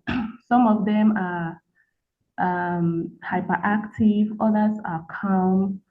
And the fact that a child is calm does not make the child in any way better than the hyperactive one, you know. So I've just learned to understand these differences and work with them as they come up.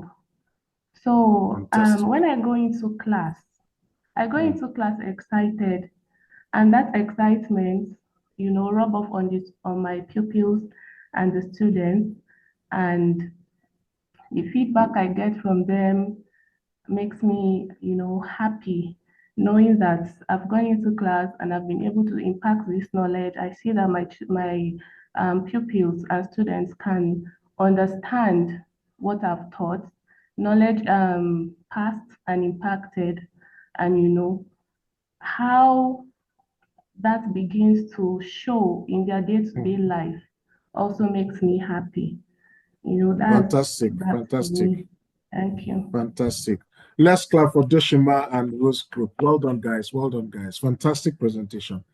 Lily, very quickly. Lily Group, without wasting time. Lily. Okay, good morning once more. Good morning. Yeah, I shared with them something that happened while while I was working in another place before I came to where I am now. A teacher came to school that very morning, and someone met her at the gate and greeted, "Good morning," and she said, "What is good about the morning?"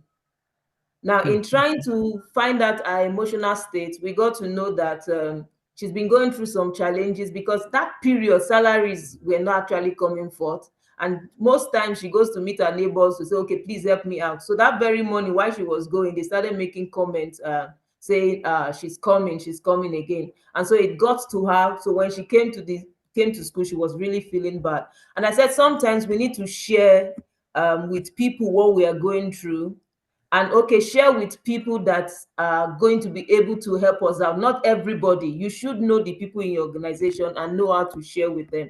So sometimes when we come to school excited, it reflects in what will happen with our interaction with the children. When we come to school frustrated and confused, it will also impact on the children. Because when the information was brought to me, I had to go meet with the director of studies. We had to work out something for her that day before maybe the salaries will come in. Because going into class with that very mood, we know it was really good.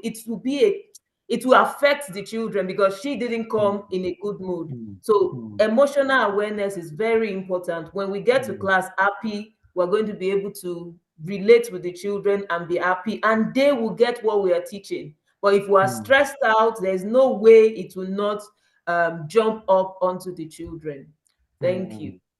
Wow, Madam Bosse, fantastic presentation. I like that you took the initiative to tackle the issues with that teacher, and then you solved a whole lot of problems by just doing that. Thank you so much. Well done, Lily. Hibiscus, quickly.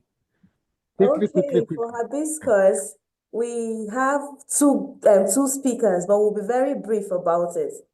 The reason being, my emotion is happy, and then almost everybody was feeling tired and stressed. Well, for happy, I am happy because I woke up on the right note, and then I have been working on positivity. So no matter the negative energy I see around me, I transform it to something that will just make me happy. So if I go into class today with such happiness, I will rub it on my children because I would want to bring in interactive sessions and things that will make everybody involved. Today would be more of a class discussion where everybody will air their opinions. And then I might even look for activities where we can sing or do a little role play relating to the topic, especially the fact that I teach history. So we'll have some activities to relate. And now, okay, I'll give it out to the next speaker from our group, Mr. Joseph Savior. He will talk about the other emotion. Well done. All right, good morning, everyone. Good morning. My name is Mr. Joseph Savior Godashim, and like she earlier said, in our group, we actually talked about we actually classify two different emotions, which is happiness and tiredness and stress. So why I'm speaking on behalf of those that are actually stressed and tired is because currently my current emotion is that I'm tired and stressed because I slept late, and then I had to wake up very early in the morning around 5 in the cold to actually wash. And then still, I also drove my younger brother to the park for it because he's traveling back to school, and I had to meet up with the meeting. So I didn't even take breakfast and other things like that. So I had a very busy morning. That's why I'm stressed. So relating that to our profession, which is the teaching profession. Now, if I'm in class, before this particular professional course, my emotions will get a little bit of me, because what I'll actually do, like some children, when someone actually pinch or kind of poke them with something, they will come to complain. And then my emotions, because I'm tired and stressed, I will just tell the person, oh yeah, sorry. And then just to make everything slide, you won't go detailed to know why you actually did this and other things like that. But with this class, at least I know that if I'm going to a class feeling stressed and tired, I will look for activities that will actually stir up the atmosphere and make the place more lively. And in the process of doing that, I'm also helping myself to get out of that emotion.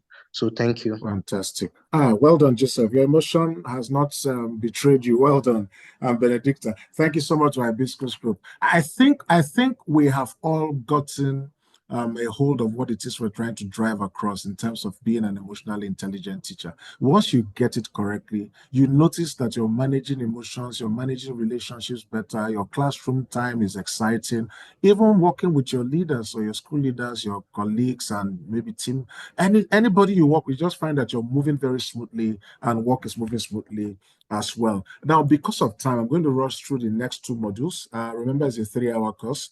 And then the next one, we're going to look at the self-regulation and how it affects motivation as well.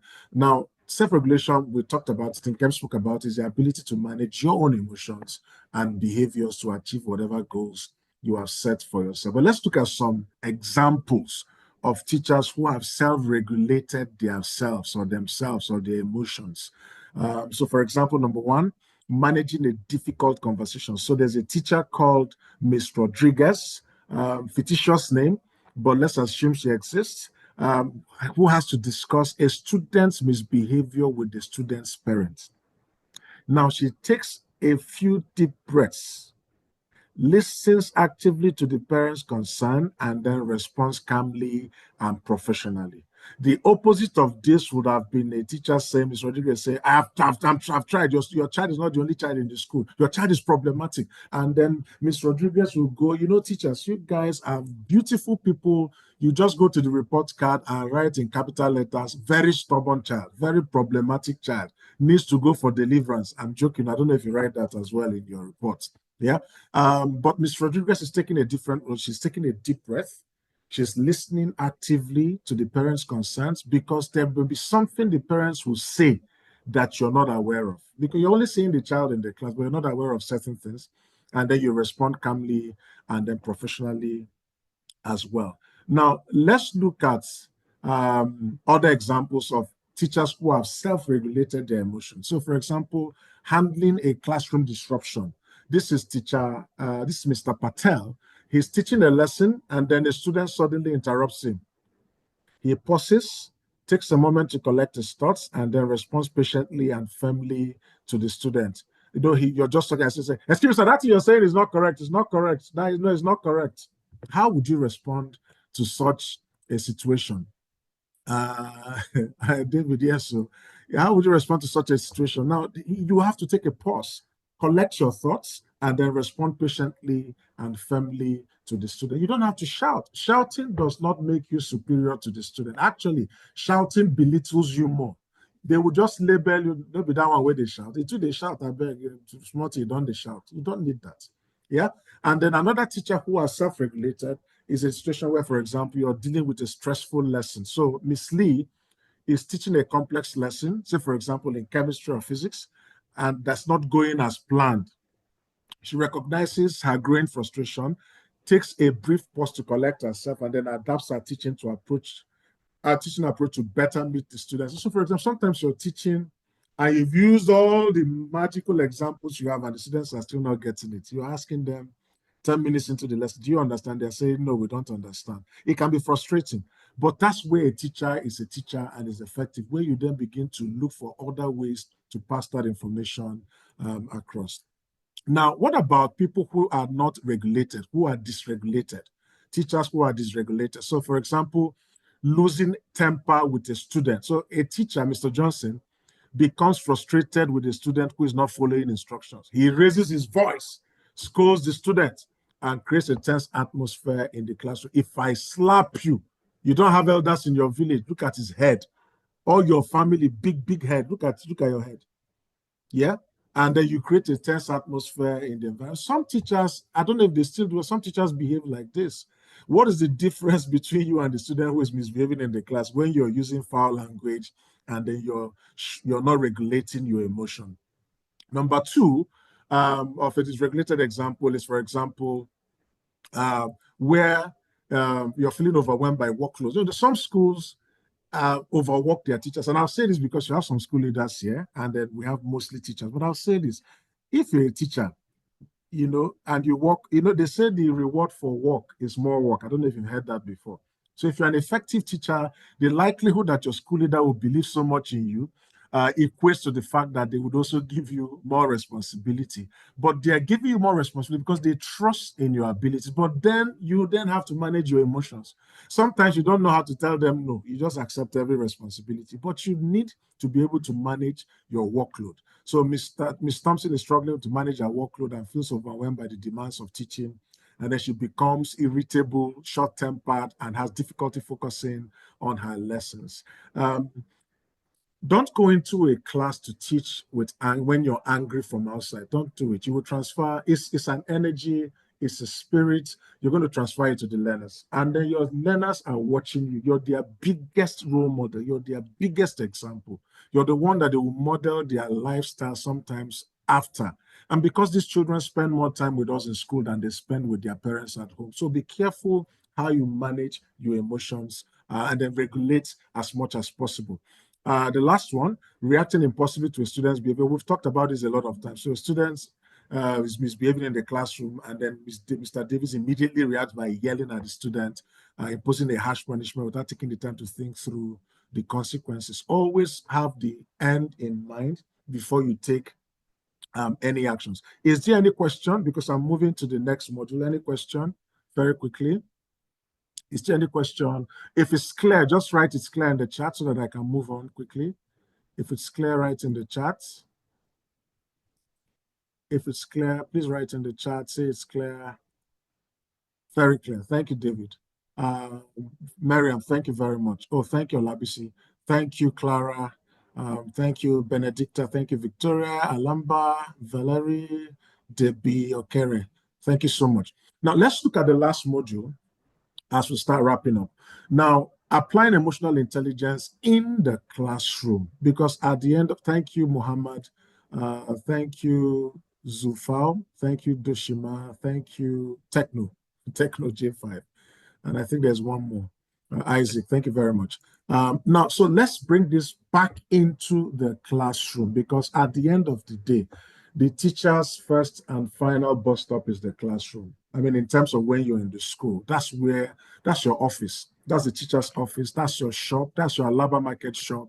That's your salon. You know, that's your barber shop. That's your fashion design shop. That's your shop. That place is your space. So how do you apply emotional intelligence? Techno J5, what do you mean by more light? Because you said it's clear before and you're saying more, and then we can't even respond to you because we don't know. Okay, no, this is tech. You see, I don't even know your names. Until you put your real names, we'll probably not respond to you. So please put your real names. Click on rename, the three dots, and then rename yourself. Now, how do you apply emotional intelligence in the class? They're very simple things. Number one, is to create.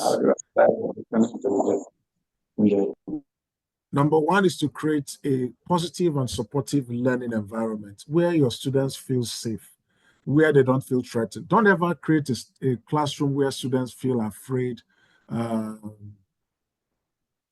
Teresa, you don't know how to rename yourself?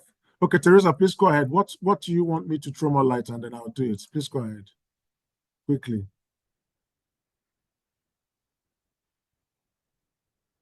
Teresa, please go ahead. What do you want more light on?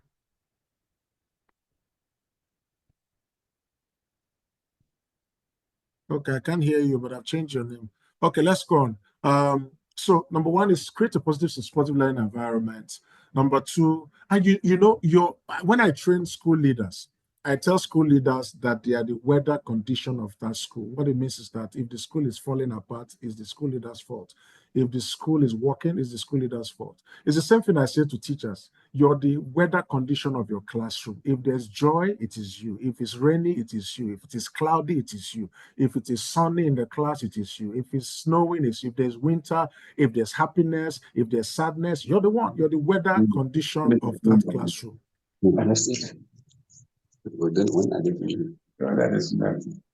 Okay, Teresa, what's that name again?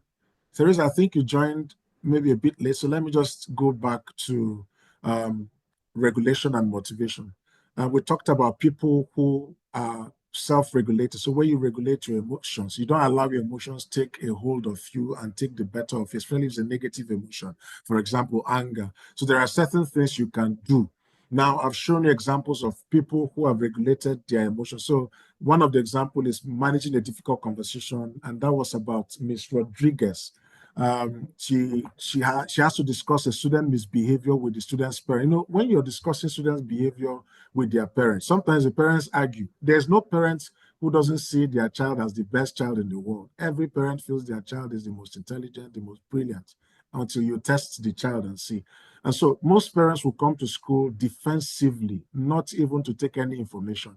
So your job, and when there's a tense environment with parents, there's a tendency for you to also lose your composure because you're a human being. You also want to defend yourself, especially if the parent is raising his or her voice, shouting down on you. But this Miss Rodriguez has done something that shows she regulated her emotions. So what did she do? She took a deep breath. She listened actively to the parents' concern because there are certain things the parents will say that you don't know about. And then she then responded calmly and then professionally as well. So that's one example of a self-regulated emotion by a teacher. Now, we talked about dysregulated emotions, people who don't regulate their emotions. And then there was an example I gave. So number two example, for example, when you're overworked, when you feel overwhelmed, you've been asked to do this, do that, the lesson plan is so much, the scheme of work is so much, and exams are approaching. Now, how do you manage that? Some people don't know how to manage that. And when they don't manage it effectively, we're saying they are not regulating their emotions. So an example is here, Ms. Thompson, struggling to manage her workload. She feels so overwhelmed by the demands of teaching, she becomes irritable. You know what being irritable is now? You're easily irritated. She's the colleagues will notice that she's irritated. Students will notice she's irritated. She's short-tempered, and then she has a difficulty focusing on her lessons. When you don't regulate your emotions and you allow the emotions from a particular problem is transferred to another scenario, another situation, you will keep infesting those situations with the emotion that you didn't regulate. And that's where we say your emotions can be contagious. Is that helpful at all? Teresa, was that helpful? Teresa, I need to answer quickly so that I know. Was that helpful? Was that good enough for you? Time is going. Okay, I can't find Teresa. You can write in the chat, Teresa, if you're still here, because I can't see your response. All right, so let's go back to applying emotional intelligence in the classroom very quickly. You need to create a positive and supportive learning environment. You need to build strong relationship with students. Don't see your students as enemies. Don't do it. Your students, and even with your teachers, I tell school educators, school is not where you become an enemy to. Don't make enemies in the school environment. You're supposed to be learning. And then you start keeping malice, you start avoiding teachers, your colleagues, you start avoiding your students, you start avoiding the school head. That's a waste of energy. Don't go to school and be keeping malice and you have enough problems from your village people. So don't even transfer some of that to school. Okay, Ibrahim, I'll take your question. Let me just finish this. And then number 3, manage classroom behavior and conflict effectively. Number 4, adapt instruction to meet the diverse needs of students. So you have different students and different learning styles. Always remember to structure your lessons in a way that covers all the learning styles that you have in your classroom. And then adapt instruction to meet that, as I've said, and maintain emotional well-being and resilience in the face of challenges. We're not going into any breakout rooms. I'll just quickly run through, but before I do that, I'm going to take, Ibrahim, you said in class, the learning environment was good. The emotions on every student is enthusiastic, and suddenly another teacher came to disrupt the class. What can you do at the moment? Who can answer that question for Ibrahim? And I can try and say something quickly. Who can, in the chat, Ibrahim is asking, in the learning environment, everything is calm, cool, enthusiastic, and then a teacher suddenly comes in to disrupt the class. Clara says the village people for me. Yes, you don't need to have enemies in school. Who can help Ibrahim answer that question very quickly? Ibrahim has asked a question. Is anybody willing to help? So Ibrahim, let's hear your voice. So how did the teacher interrupt your class? How did the teacher disrupt Can I your say class? something? Yes, who is speaking? Can I say something, sir? Who is speaking? Oh, David, go ahead, David. Yes, It's please David. go ahead. David. Go ahead. Yeah, Go in a ahead. classroom, learning environment very good. Emotions on every student is enthusiastic. Suddenly another teacher came in and disrupt. Well, it happened to me very well because I'm that enthusiastic teacher. And whenever I'm in class, the energy is always up. Everybody is, I'm that kind of person. And many times I've seen that when another teacher, maybe who is not feeling the same level with me, comes into the class, I just notice that the energy drops. Well, what I do typically is that I'm a kind of person who reads emotion very, very easily, and I have trained myself in that. So what I do is I put an icebreaker towards the teacher. I direct my energy towards the teacher. I make a joke. I talk. Maybe I touch the person. I play with the teacher, and for me, I know each teacher personally, so I know what to say. And because everybody in the school knows me as that kind of jovial guy who is always, making jokes, having fun, happy, it's always easy for me to, especially if it's a female, because female teachers, are sometimes they are a bit more difficult to, to get to in that particular aspect. But I have trained myself to know how to break the ice when I see somebody who is tense, especially when it's a female. So what I do is I make a joke towards the teacher that the entire class relates to. So the teacher laughs, the student laugh, and then at the end of the day, most times you hear the teacher say, "Oh, Ayara, leave me, Jare, I know they in the mood," and I'll now make another joke, and eventually the teacher is, feeling better, and then the whole class just goes back, and then I leave the Okay. class. Okay. Are you a teacher or a school leader? I'm a teacher, sir. I'm a teacher. Okay, so you share classroom with the teacher. So it's probably a secondary school. Yes. Okay, because if it's a primary school, the teachers are stationed in the classes. Okay, so yes, you can do what Godwin has said. David, yeah? You can Yes, do sir. what David has said. You can, if you're good at, but you see, there's a danger of cracking jokes and the person takes annoyance to the sort of jokes you're cracking. So you need to be skilled in it as well, with humor as well. But yes, you can raise the energy level by, tapping the teacher, creating some jokes around the teacher and all that, and introducing the teacher in a very high, so you can tell the students, the teacher is coming, make sure the class is fantastic, I trust you guys. You can do all of that to make sure that the teacher who is coming after you also maintains the energy level. But we're all different. We all operate at different levels of energy. Godwin, your hand was up. Thank you, David. Yes. Godwin, go ahead. Yes. Okay, yes. Maybe I probably didn't get the question right, because from what I heard was you're having a class and a teacher comes in to disrupt the class. I want to be sure that that's the question. Yeah, because so Ibrahim, if that's the question, then first of all, it's unethical, because the timetables, every school has a timetable, but anything can happen. If I'm in that situation, the only thing I'll do is to excuse myself outside and have, a personal chat with the teacher, because every class has a timing, some 40 minutes and all of that. A teacher is not supposed to bump into a class that is going on and form a disruption. But I know that nothing is impossible in the society where we live. So in such scenario, instead of staying inside the class and creating a scene and embarrassing ourselves before the students, if I were in that kind of situation, I'll just quietly come outside, call the teacher's attention outside, and then talk things over. If it doesn't get solved, then I can escalate it to the head of the school. Yeah. Okay. So thank you, Mr. Godwin. I think we'll. Yeah. So it's wrong. I mean, teachers cannot just go in and disrupt the other teachers' class, except if the school is a marketplace where it's a masquerade ground. So There must, Mr. Godwin, please. I'm speaking. Yeah.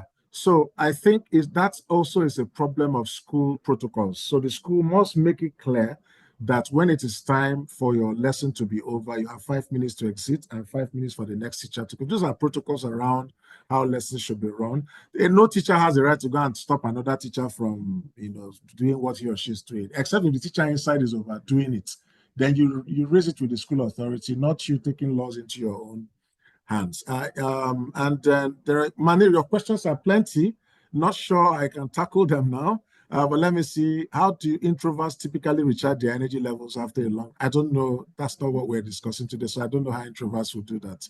But if you're an introvert, that's nature. That's not about emotional intelligence. That's nature. There are extroverts, there are introverts, but there are introverts who are not emotionally intelligent, who once they get angry, they can bomb the whole place. So you also need to know that there's a difference between who you are, your nature, and then emotions. Techno KJ5, I can't take your question because you refuse to change your name.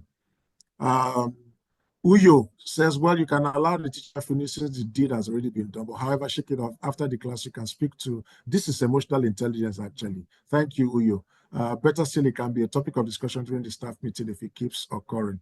Clara Wabisa, I can relate to Ibrahim's concerns. I hold on, allow the teacher to find, then talk him or later to avoid distraction. Fantastic.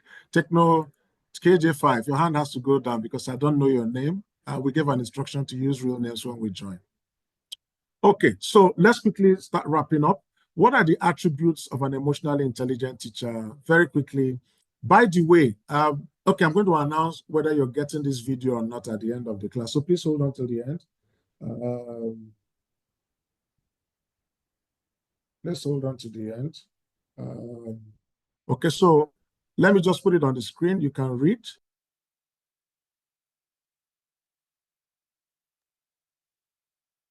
Okay. So you're conscious of being angry in class. You have to go back today with this consciousness. Don't be angry in class. Okay, Yakubu Miriam. Okay, Yakubu Miriam, please, okay, ask your question so that I take that very quickly.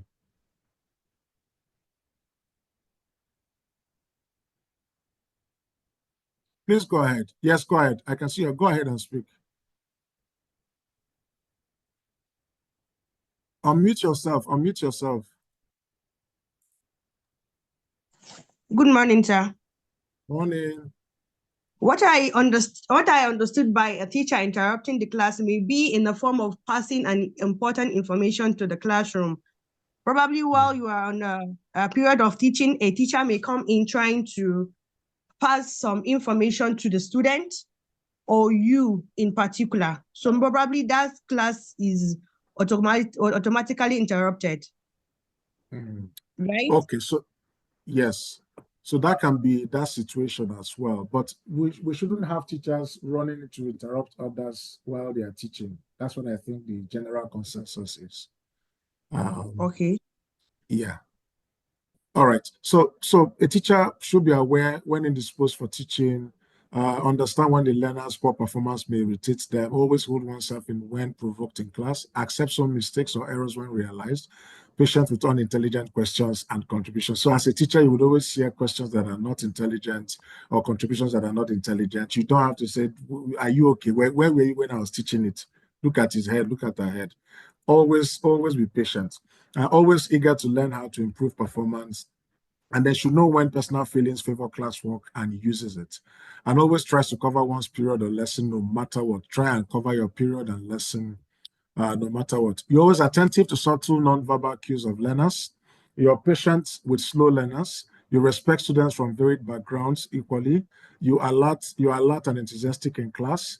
You give help willingly, whether to your teacher, colleagues, or to students, or to your school leader. You reward students' efforts, strength to achievement and development. You're courteous and friendly and captivate students' attention in class. You handle tense situations among students with tact. And then you're usually experience calmness among students while teaching. So these are some of the attributes of emotional intelligence, so that when you start displaying it, or if you're a leader here and your teachers are displaying some of these attributes, just know that they're already becoming emotionally intelligent, or that they are emotionally intelligent per se. So let's wrap up with this. I'd like you to look at what you have on the screen, and please tell me which column. So you have column 1, 2, 3. You can write in the chat which column is talking about the teacher's emotional intelligence, which column is talking about their skills, which column is talking about their abilities and all that. So please quickly in the chat, see if you can identify which is which. Yeah.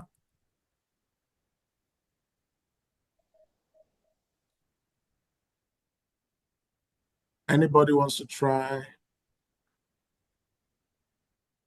So which one is talking about the teacher's emotional intelligence? Which one is talking about their skills? Which one is talking about their expertise, teacher's expertise or subject knowledge?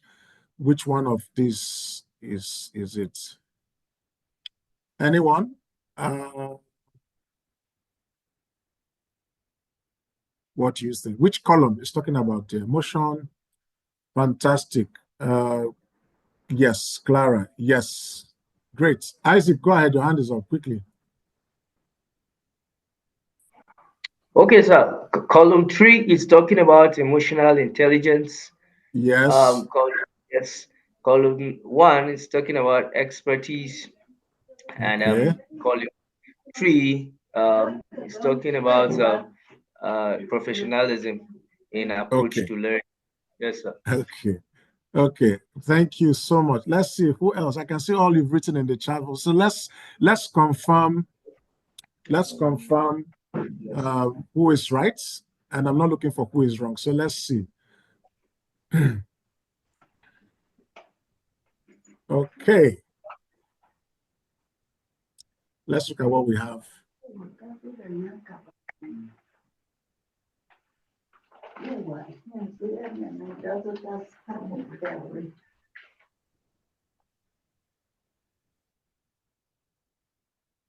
Okay, so clearly,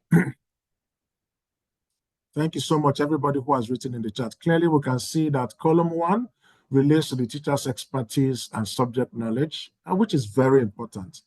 Column 2 looks at the teacher's skills, which is also very important. And then column 3 looks at the teacher's emotional intelligence. But you see, if you stay more on column 1 and you stay more on column 2, without the emotional intelligence part of this, you will not be a balanced teacher. You will not be an emotionally intelligent teacher. So you need to be an expert. You need to be skilled. You also need to be emotionally intelligent as well. Now, which words and phrases from the list would people apply to you as a teacher? Anybody? Which column?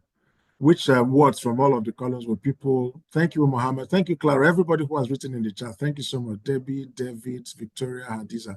Now, which words will people ascribe to you? Thank you for Lasha Deabu.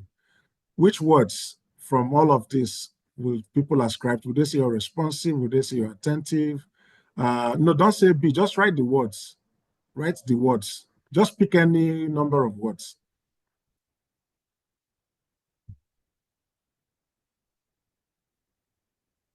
Empathy, skills. Is there a word called skills there? Empathy.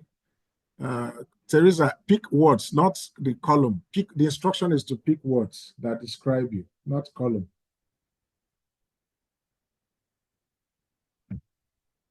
Good listener, clear speaking, fantastic, fantastic, fantastic.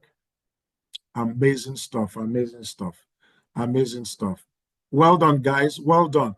That brings us, it's just 2 minutes to 12. That brings us to the end of this class.